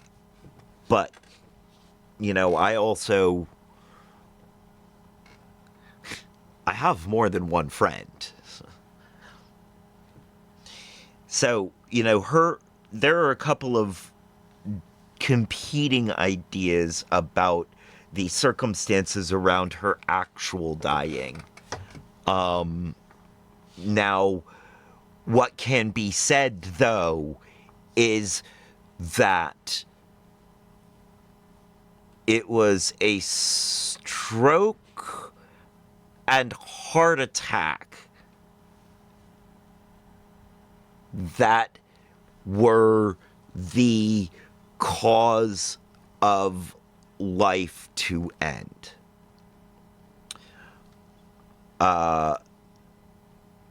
Now, she had suffered from strokes, and it was multiple strokes for years. She just sort of had strokes, mini strokes, big strokes, and sometimes there were times where every time she'd have a seizure, she'd have a stroke.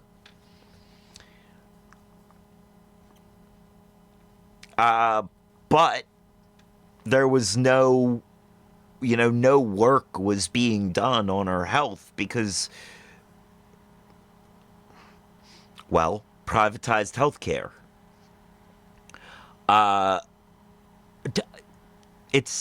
Thank you. It's okay. Part of learning and growing means facing what has happened in one's own life and being able to see those lessons and apply them, or see something and go, I need to understand that.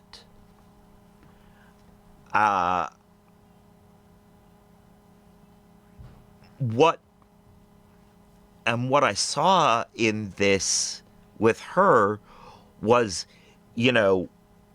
decades upon decades of medical neglect because of a certain socioeconomic status, a certain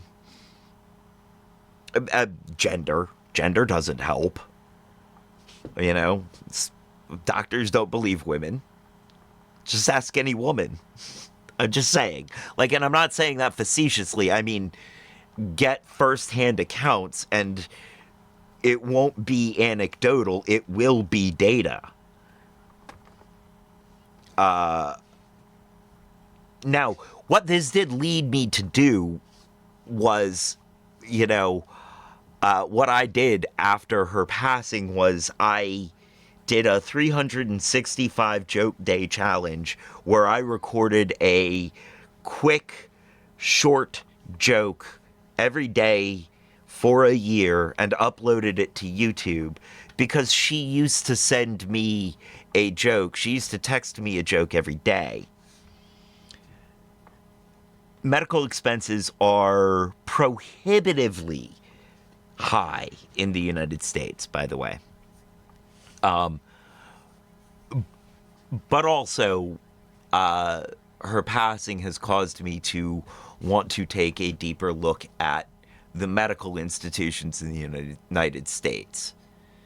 Now, in other streams, on previous streams, other videos for those of you watching on YouTube, I have in the past discussed what's made me go down this route, and that has to do with the treatment of my best friend by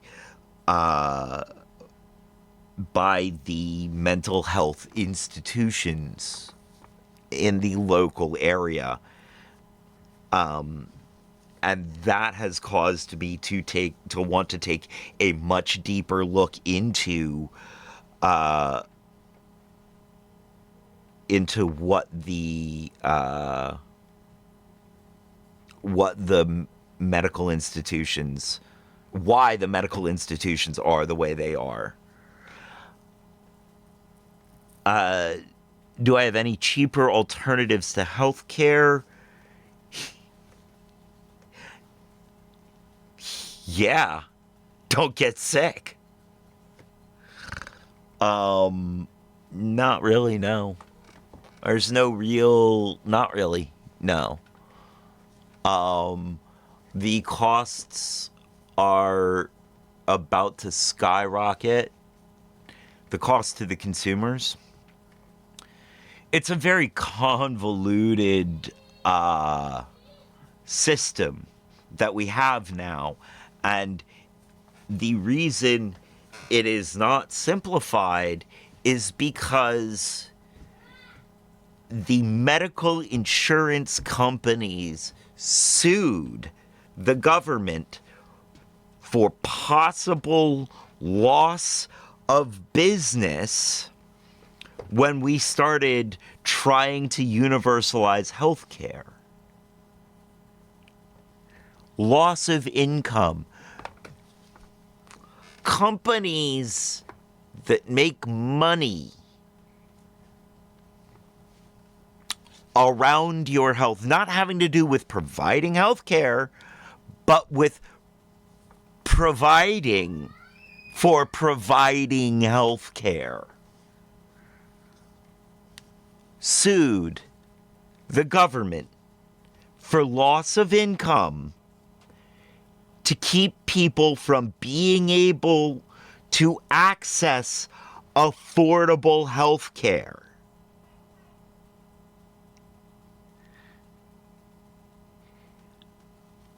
This is an oft forgotten part of why the ACA is as messed up and dysfunctional as it is. ACA, Obamacare, the healthcare thing that goes on here, the public market, all that. The reason it's so convoluted and bad and doesn't work is because that was what got implemented was a Republican response to being told that insurance companies were going to lose too much money.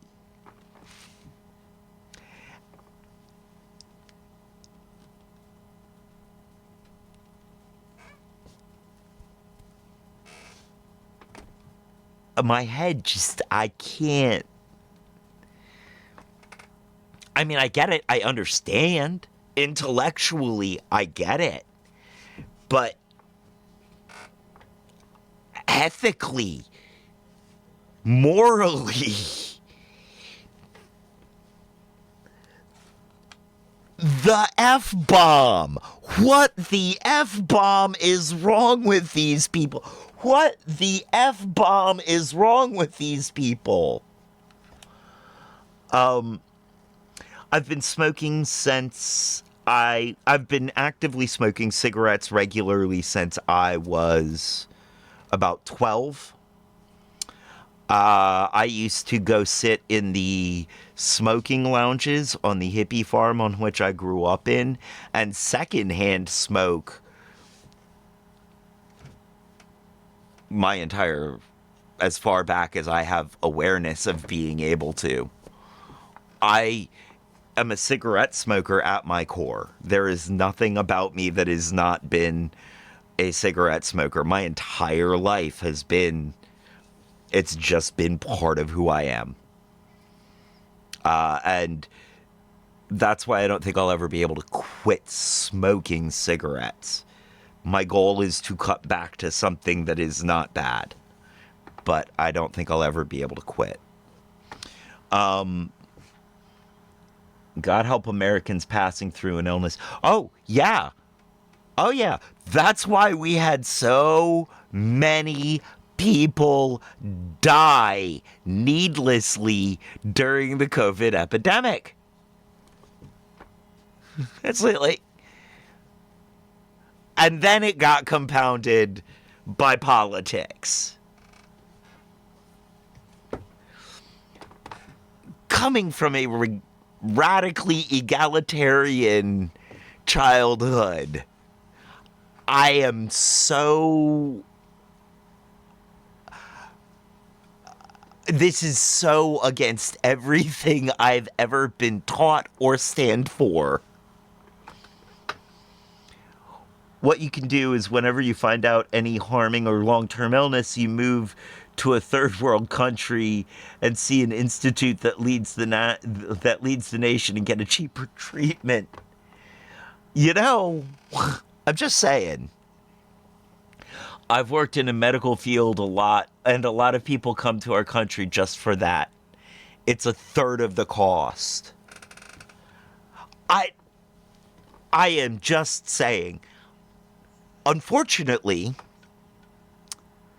travel outside of the United States is becoming more and more difficult.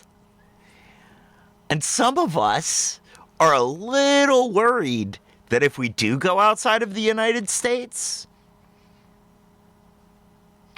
they may just kind of try to forget that we were born here.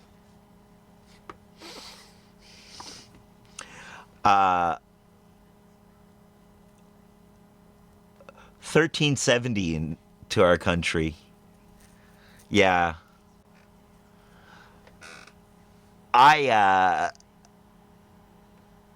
mean, that is a level of paranoia that isn't real, because I pass for white, I pass for straight, I pass for male, I pass for all the things, you know, other than being a little strange looking.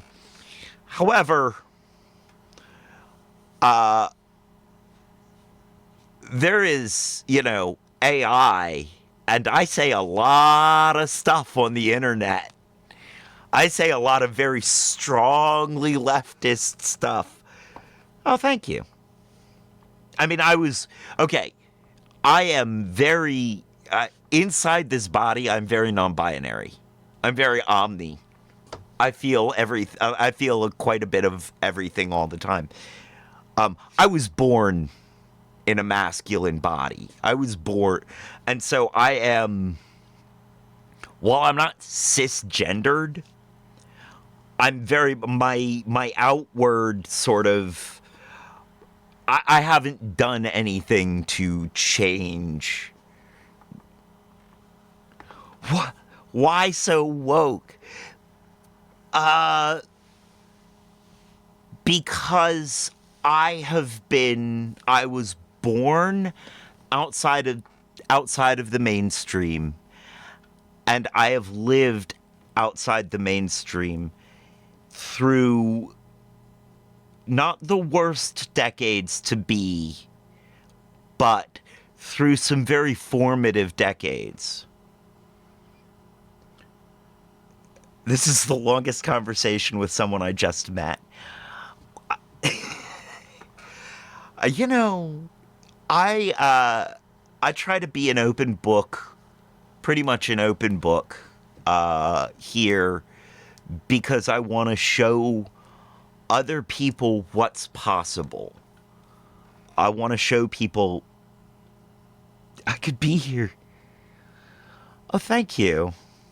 Thank you.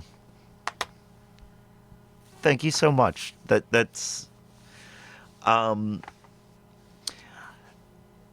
yeah,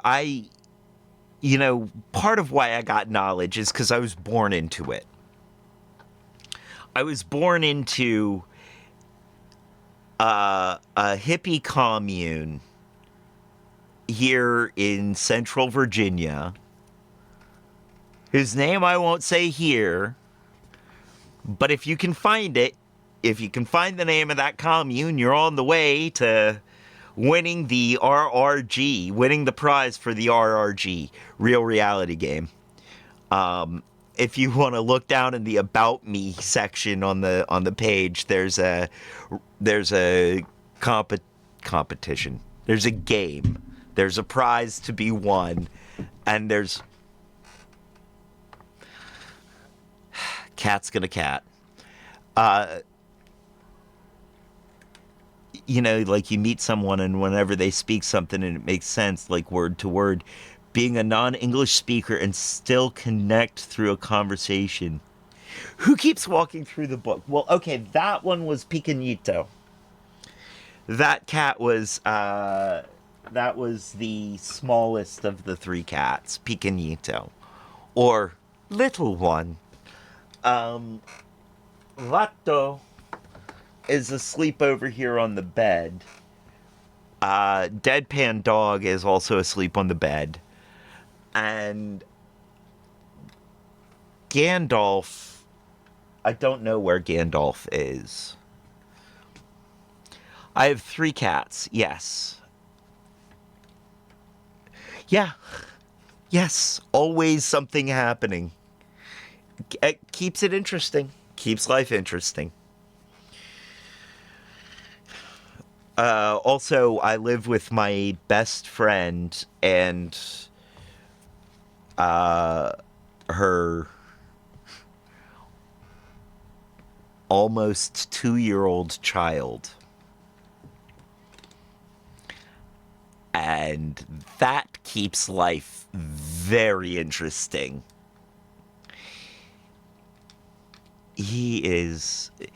I'm not going to give you guys any information about him. I don't share information about him. I like to keep that pretty separate, but he is the most special little thing. He's Granny's perfect little jelly bean. He is amazing. And he's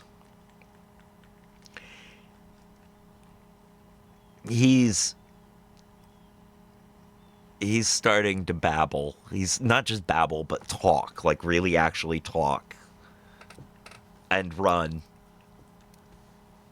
And it's just so, Anyway. All right. Let me hit this joint a couple more times, and then we do need to get back to the introduction and at least get to the stopping point. Even if we don't get through the introduction, we should get to here.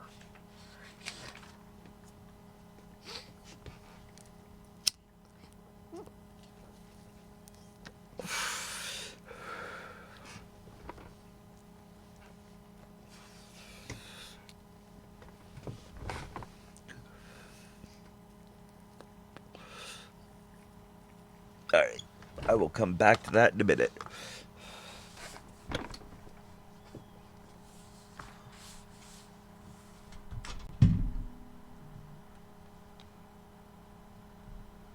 Every time. I'm at least lucky. Okay. Well, thank you for being here. Thank you for being here, Sunrilex. I hope I'm saying that right.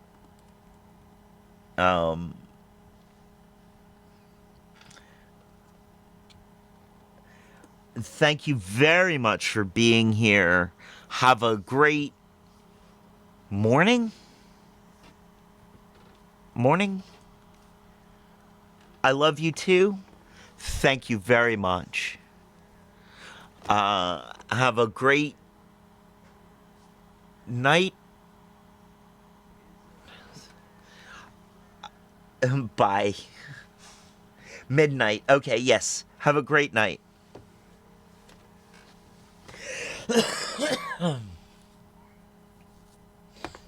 And for the rest of y'all, that was some deep lore, huh?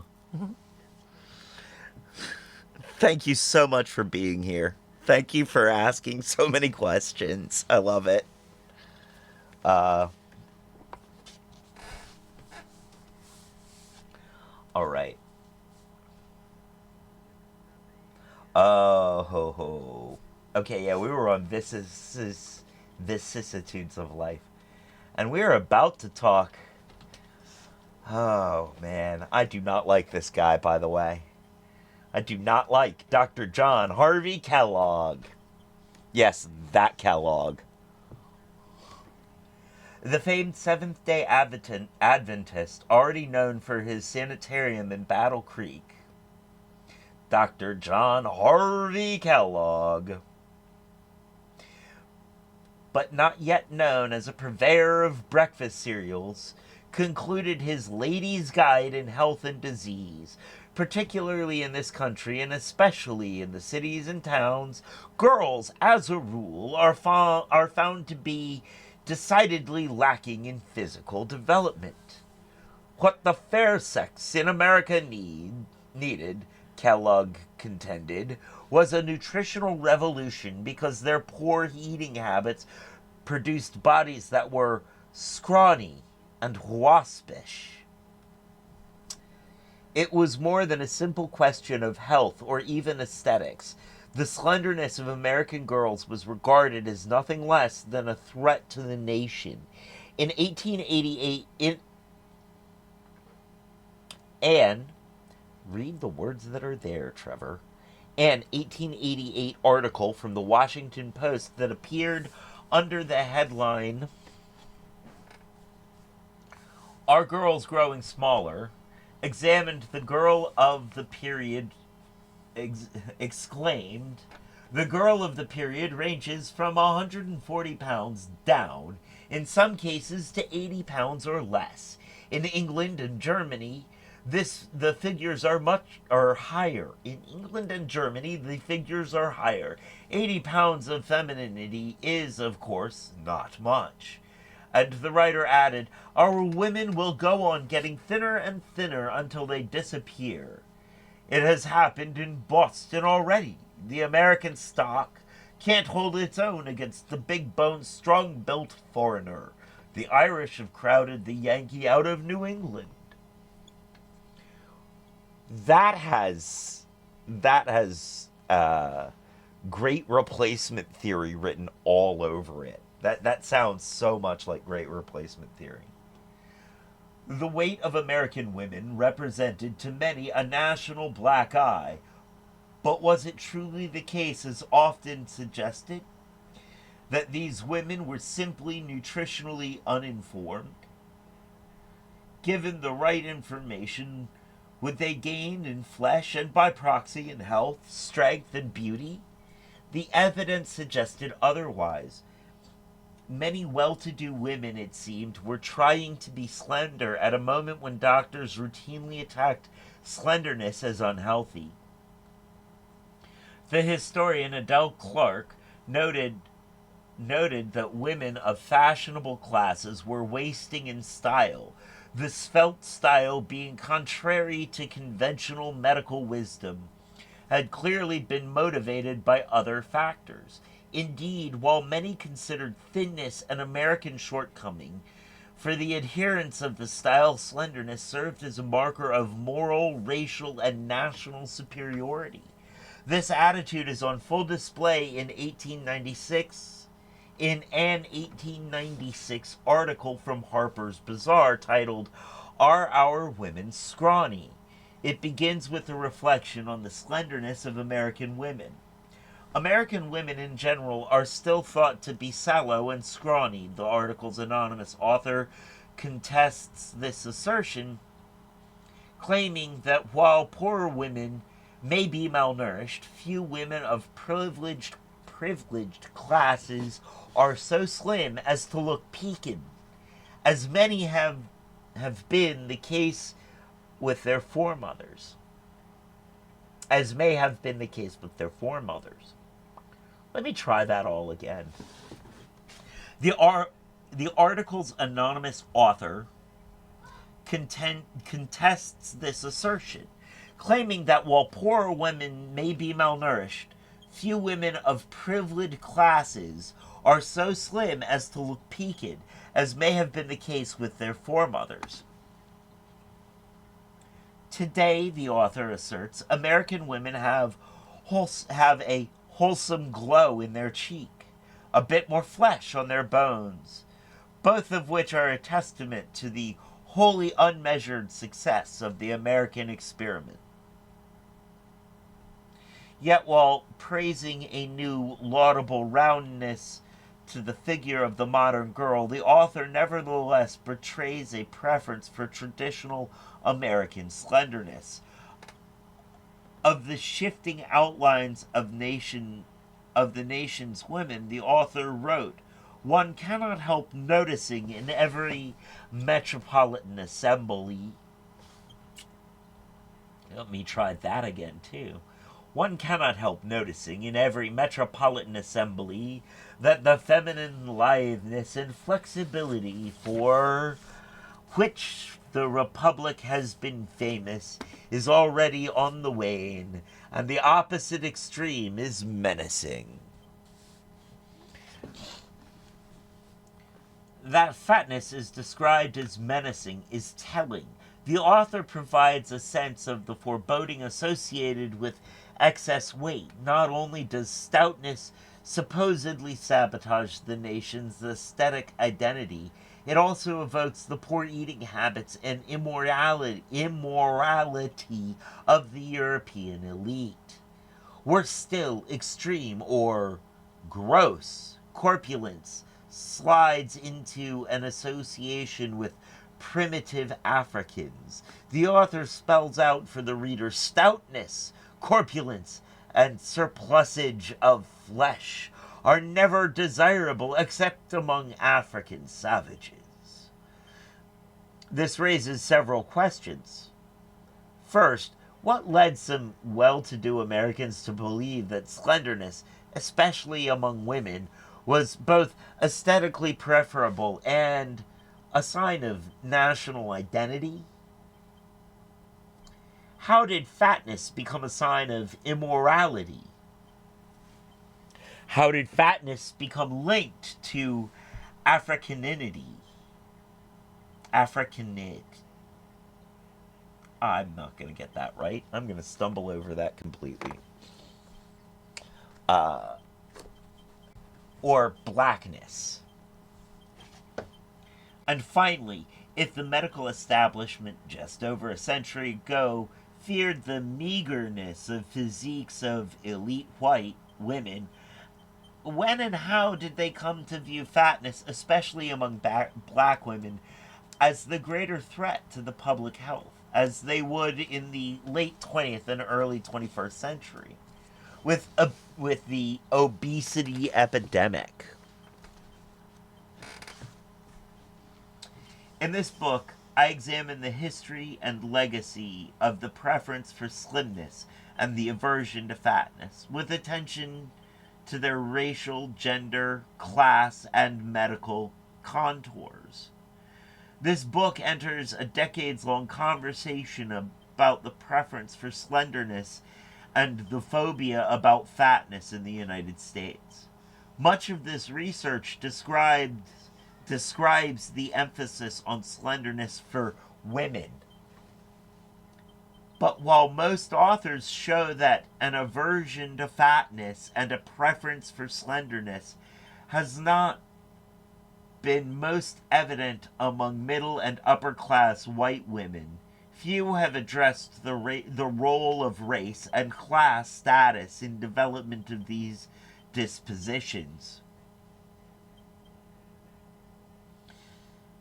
Relatedly, scholars have shown that the fear of fatness commonly targets low-income women of color, especially black women. These and other scholars, including Sander Gilman, Jennifer Morgan, and Janelle Hobson, have shown that black women's bodies have long been treated as being in excess. Still, few have attempted to explain how historically fatness became linked to blackness. Amy Farrell's 2011 book, Fat Shame, stands out in that it underscores the entwined racial past of fat stigma and the thin ideal. The book does not explore, however, how these racial connotations developed, nor does it explain the centrality of anti-blackness within them. We also learn little about the role of morality in much of the existing literature. R. Marie Griffith's landmark 2004 text, Born Again Bodies, Flesh and Spirit in American Christianity, shines in this respect, offering a compellingly deep dive into the admonitions against gluttony and fatness in Christianity. Nevertheless, though, it reveals that during the 19th century, the fit body was used to buttress claims of racial and ethnic superiority. Questions remain about how these relationships developed and were popularized within the American mainstream. Now, I mean, it does all boil down to white supremacy. And a lot of that comes from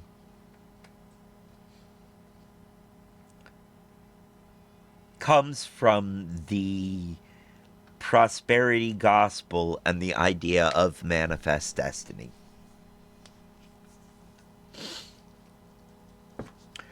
Both of which had a large role in the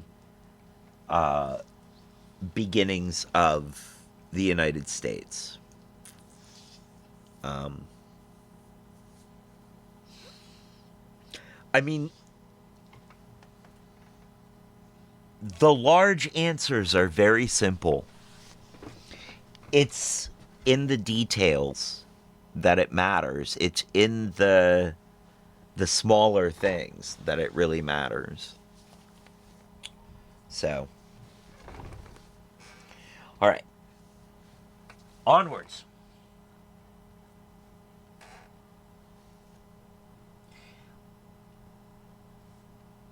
This work departs from much of the existing scholarship in that it provides a historiography of the development of pro-thin, anti-fat biases.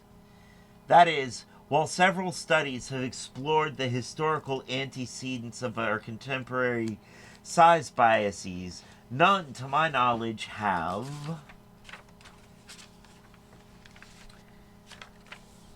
endeavored a historical analysis that examines the key figures involved in their propagation, as well as the socio-cultural and political factors contributing to their reinforcement.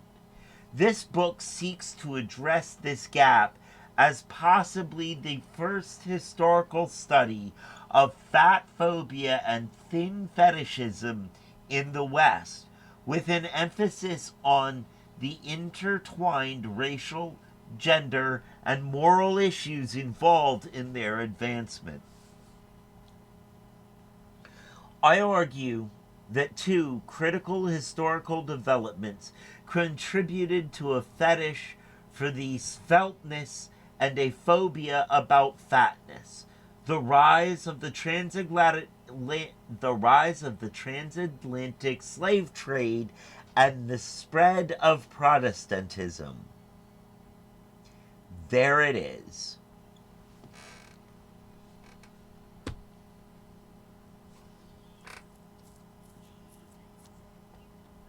And there it is. And that's why, that is why I refer so often back to this book, is because it really does show us where these things started. So much of the conflicts baked into our country right now come from those things. Come from those two things. Now, I'm not going to absolve the rest of Christian churches.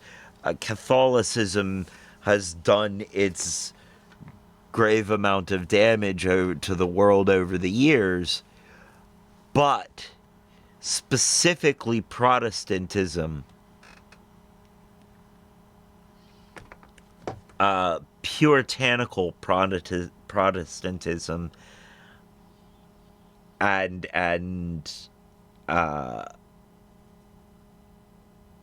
Lutheran values are one of the things that have really crush so much of this country.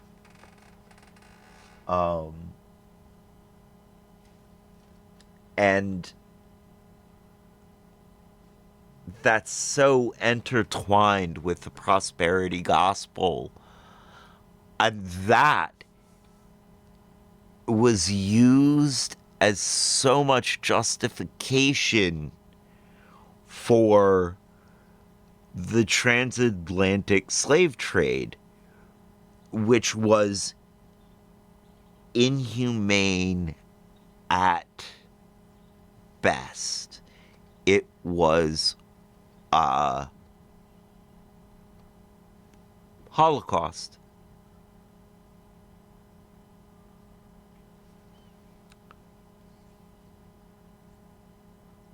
And that's being kind.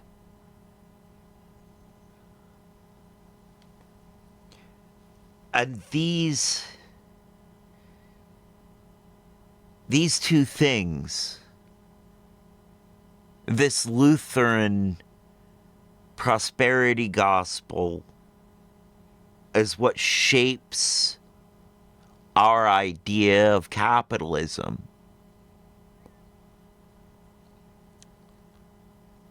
It's these two things that come together to shape how our country has developed ever since. How this country, these United States, I say our, but obviously not everybody here is from the U.S.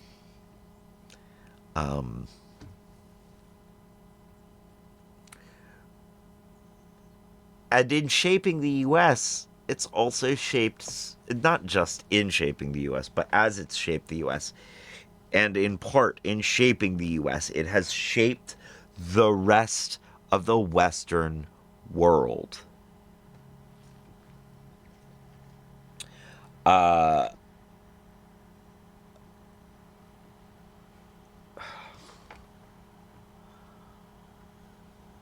I just wanted to touch on that real quickly. Let us continue on to the dots. We're almost there.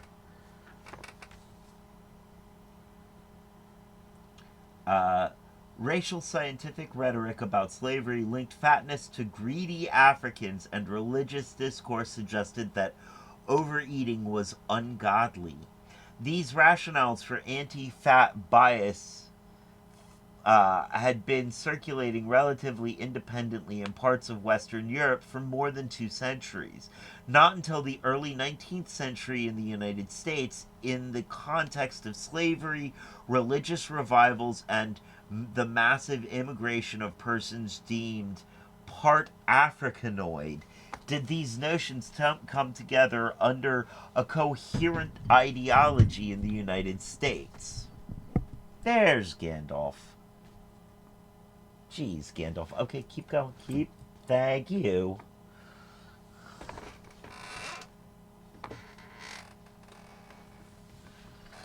I love. Um,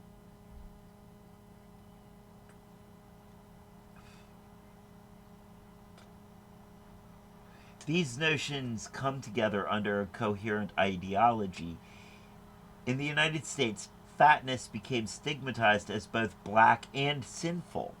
And by the early 20th century, slenderness was increasingly promoted in the popular media as the correct embodiment for white Anglo-Saxon Protestant women. Or WASP.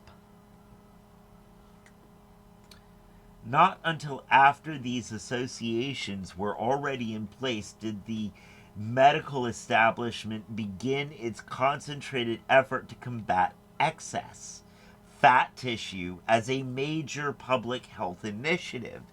In this way, the phobia about fatness and the preference for thinness have not principally nor historically been about health. Instead, they have been one way the body has been used to craft and legitimize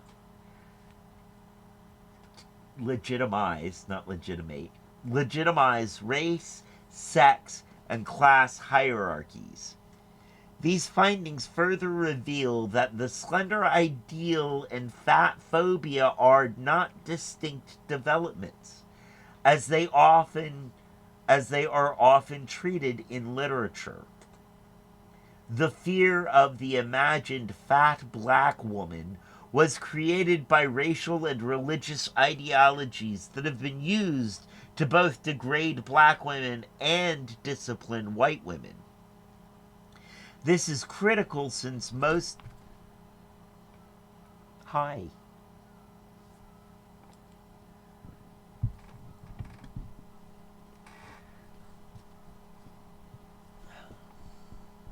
You're adorable, Gandalf.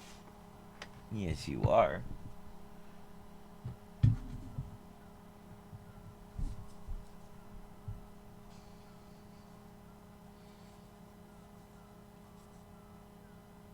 Where was I? And discipline white women. This is critical since most analyses of race and aesthetics describe the experience of either black people and other people of color or white people. This book reveals race to be a double art agent.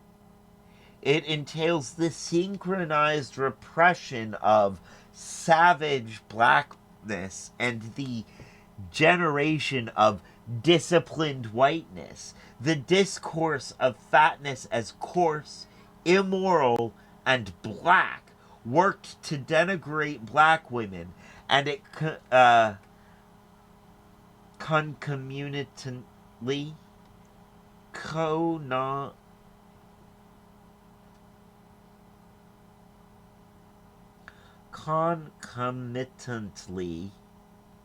became the impetus for the promulgation of slender figures as the proper form of embodiment for elite white Christian women. For my analysis, I draw on the work of two eminent social theorists, Pierre Bourdieu,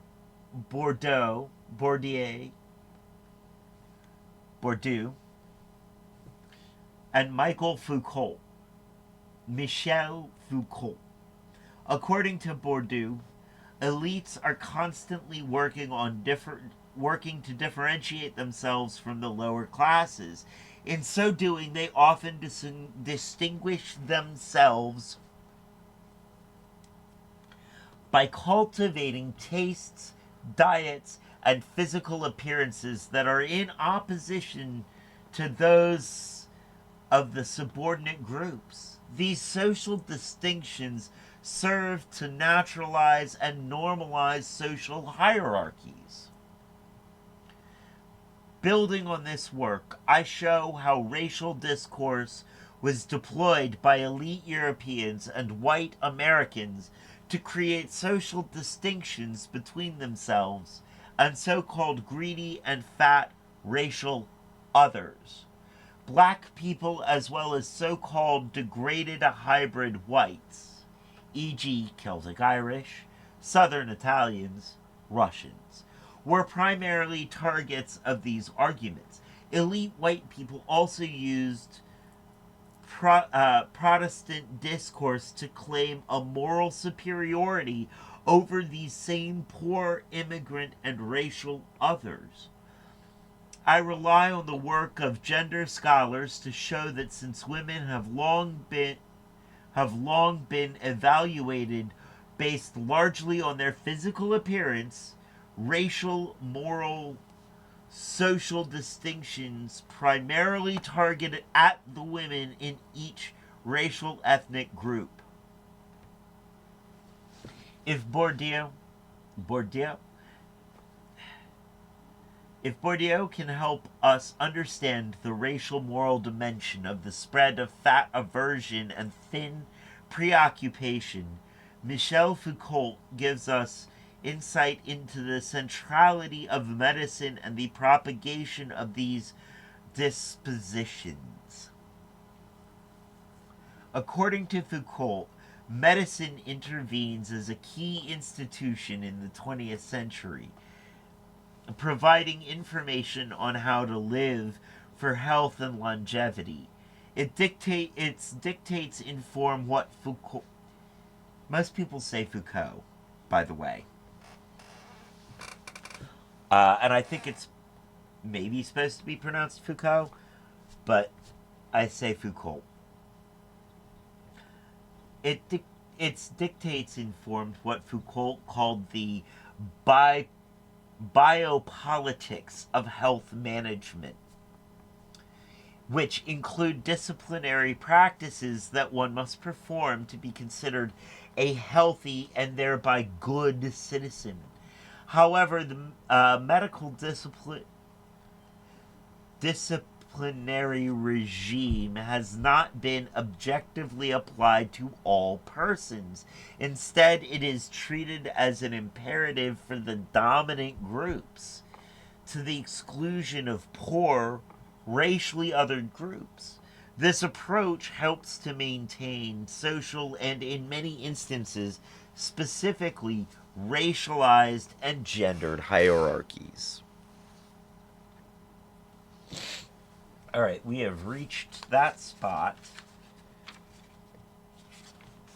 We are going to take a brief break and then come back and finish the intro. We are going to take a brief bio break. And then we will come back. Thank you for sticking with me, everybody. Back in a minute.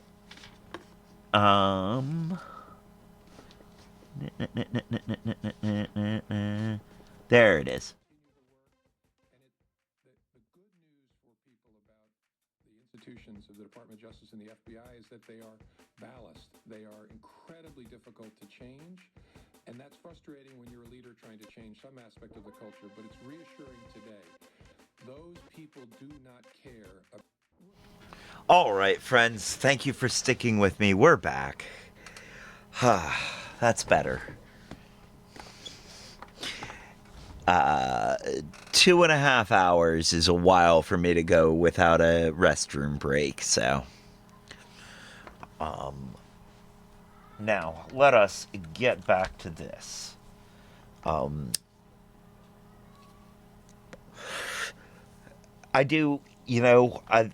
This introduction is giving a really good overview of what this book is going to try and do.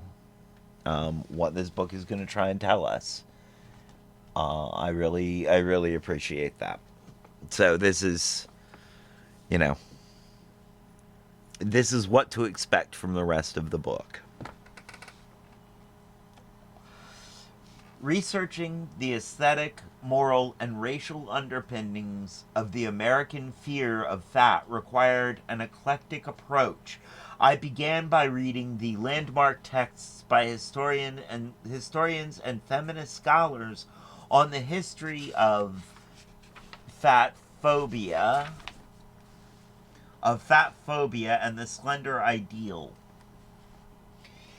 In doing so, I discovered 3 points of agreement. First, there was a general consensus among historians and prominent feminist scholars that the fear of fat and glorification of thinness first gained widespread appeal in the United States. Second, these attitudes had more impact on elite and white women than on men, working class persons, or people of color. Third, little is known about the factors contributing to the development of these attitudes. In an effort to discover what led to the consolidation of these attitudes around the turn of the 20th century, I used 2 comparative historical methods.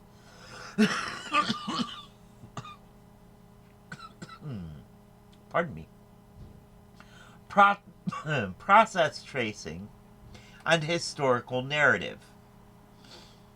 In process tracing, I used multiple sources of data to shed light on key individuals and events contributing to the growth of anti-fat, pro-thin biases in the West. I used historical narratives to weave a tapestry illustrating the impact and interrelationship of these events.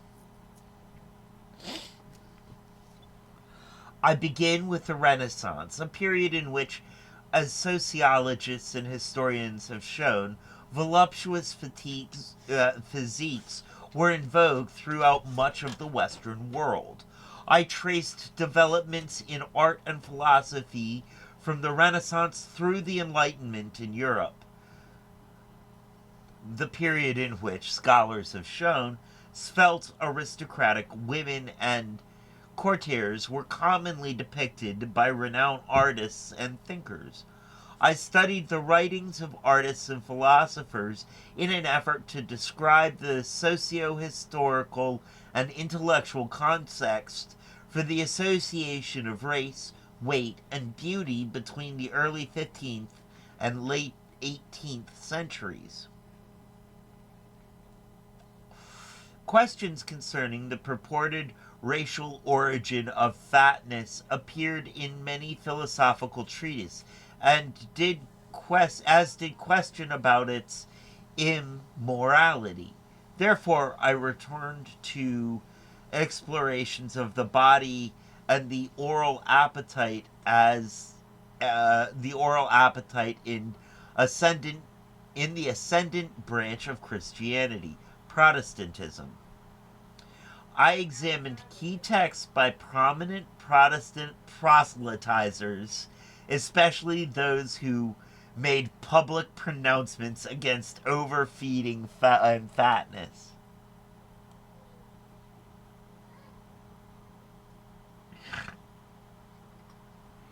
Public pronouncements by prominent Protestant proselytizers. That's why I underlined that. I underlined that one specifically because it was a great use of alliteration and a great tongue twister. I do feel like this author, Sabrina Strings, has a love of alliteration and tongue twisters, because she throws some stuff in here that can be a little hard to say.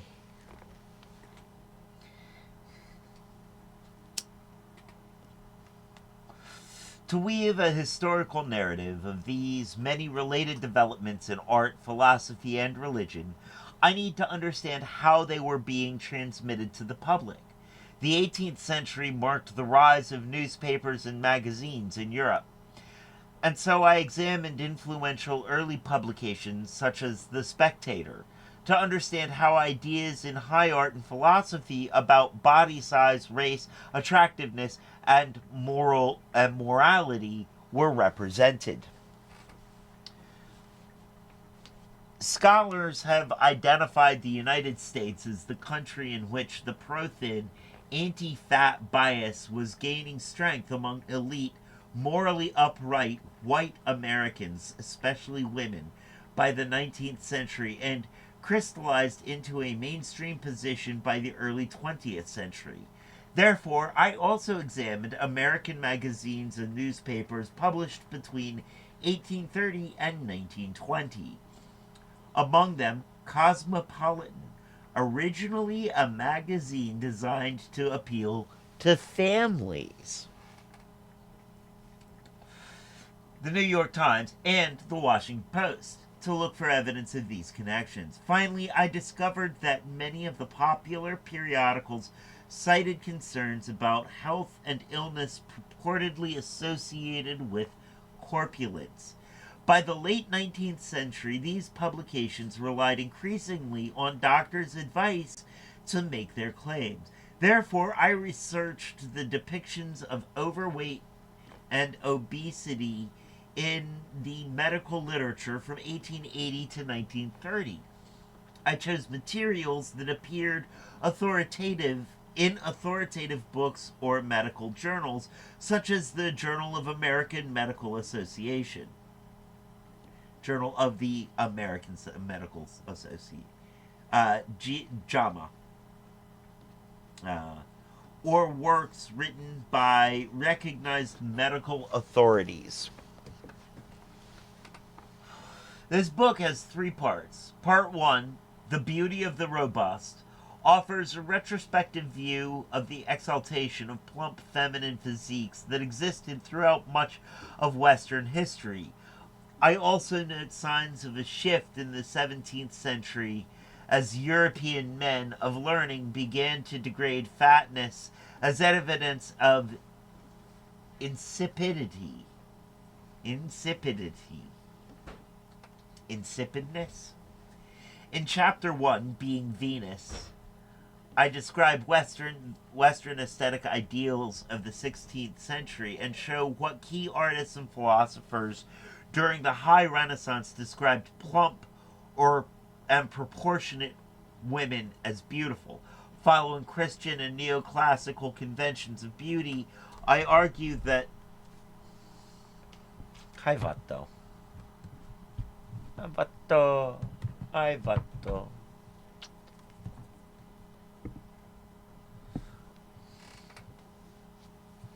most of these guys believe their name is actually my beautiful baby or my sweet little thing.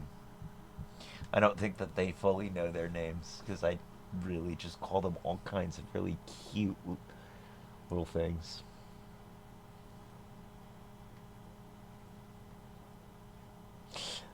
Somebody is up here for belly rubbins. Okay.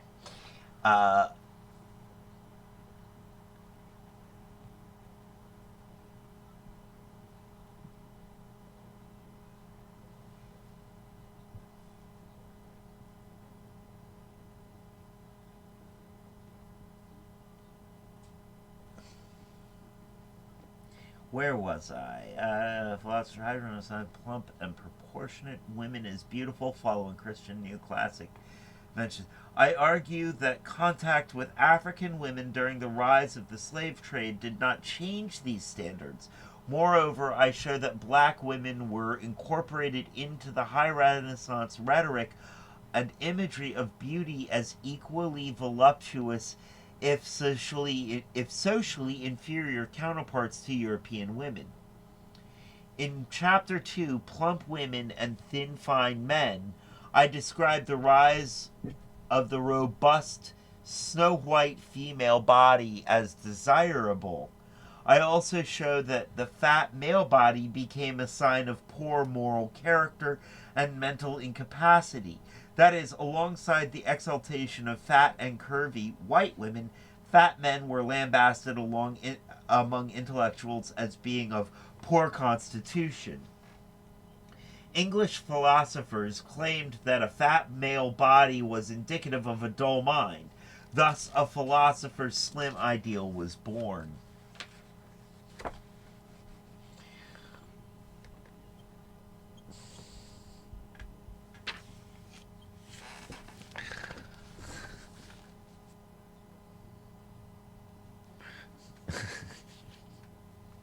It's giving me a look of, why'd you stop petting me?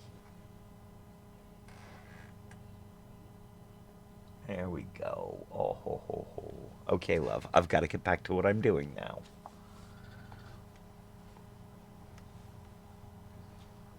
Part 2, Race, Weight, God, and Country, describes how body size became a sign of race, morality, and national identity during the 18th and 19th centuries.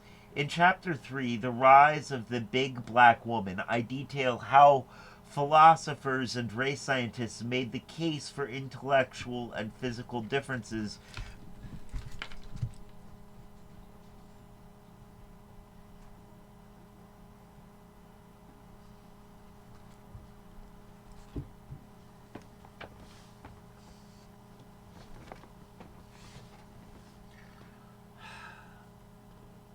I detail how philosophers and race scientists made the case for intellectual and physical differences between whites and colored races.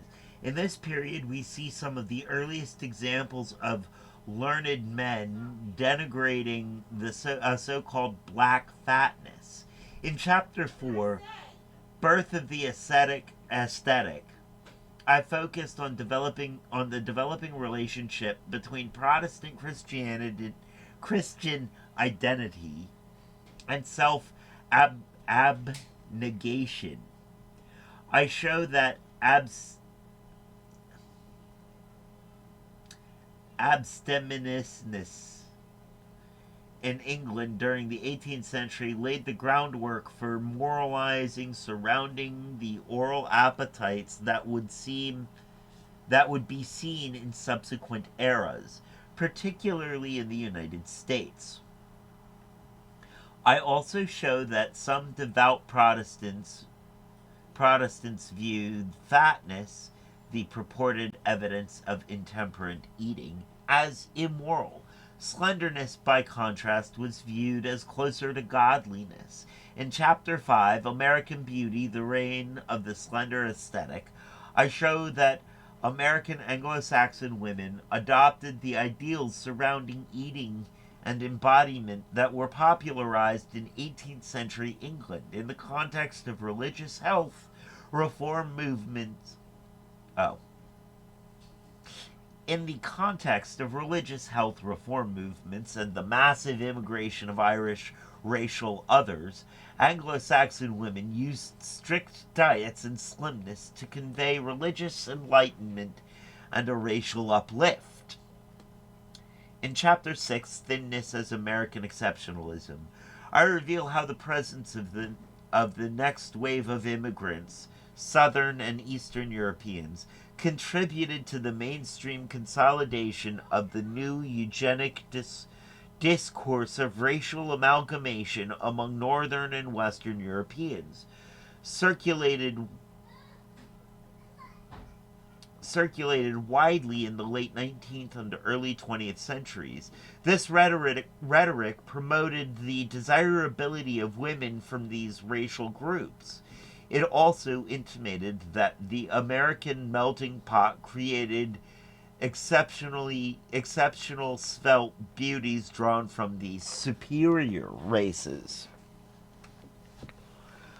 Part 3, Doctors Weigh In, examines how the American medical establishment viewed fatness and thinness from the late 19th century to the late 20th centuries. In Chapter 7, Good Health to Uplift the Race, I profile the life and works of the esteemed Dr. John Harvey Kellogg cracker. I show that he, like many medical crackers, men of his day, regarded poor diet and excessive slimness, especially among elite American women, as a threat to the nation. Kellogg and others hoped to encourage women to gain weight to demonstrate the vigor of the nation. In Chapter 8, Fat Revisited, I explained the growth of anti-fat attitudes in the medical field due to the rise of actuarial tables that identified excess weight as a health risk. Doctors became increasingly concerned about overweight. While the transition was slow at first, the standardization of normal weight and an intensified concern about obesity, especially among women, were firmly established within the mainstream of medical science by the turn of the 21st century. In the book's epilogue, The Obesity Epidemic, I highlight the swing from one epidemic, that of too thin American women, to the other, that of too fat American women, in the span of a century, and I underscore the role that race, aesthetics, morality, and medicine continue to play in the so-called obesity epidemic. I have a hard time with the idea that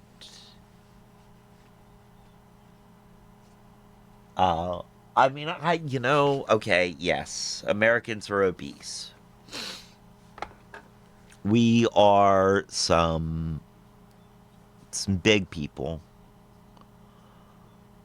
But also we're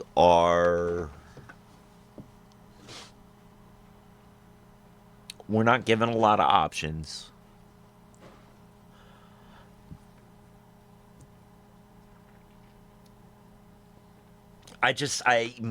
Calling it an epidemic just seems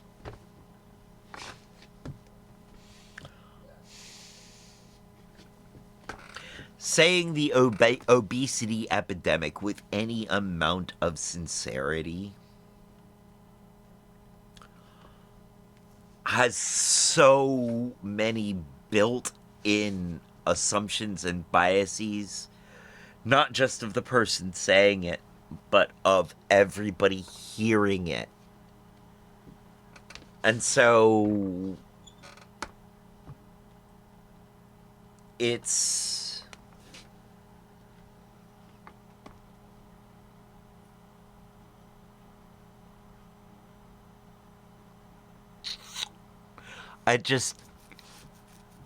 I'm this is a vibes moment, but it just leaves a bad vibe. Like the idea that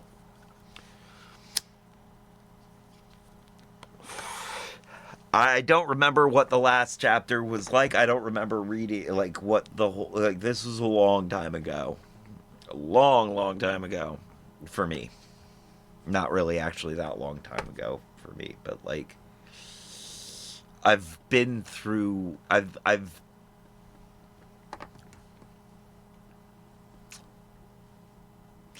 done a lot of grinding on the subject since then.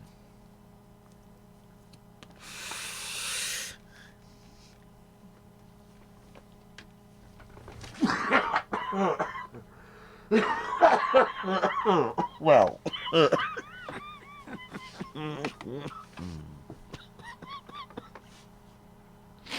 thank you everyone for being here. It has been a bit of a long one today. Thank you, Sun Rilex, if I'm saying that. Thank you, Just Me Crystal. Thank you, Maddie Holmes. Thank you. Wow, that's everybody who spoke. Thank you, everyone, for being here. Much love to everyone, to Just Me Crystal, to Maddie, to Sun Rilex. We actually made it through the video and the introduction, so that's pretty awesome. Next week we will see how far into chapter 1 we can get. So thank you everyone for joining me on this educational journey. Stick around for the raid. And now is the time on the show when I say, as they say around here, 2 up, 2 down. Oh, wait. Yeah, that doesn't read right. 2 up, 2 down. VA, double deuces. I'm out, y'all.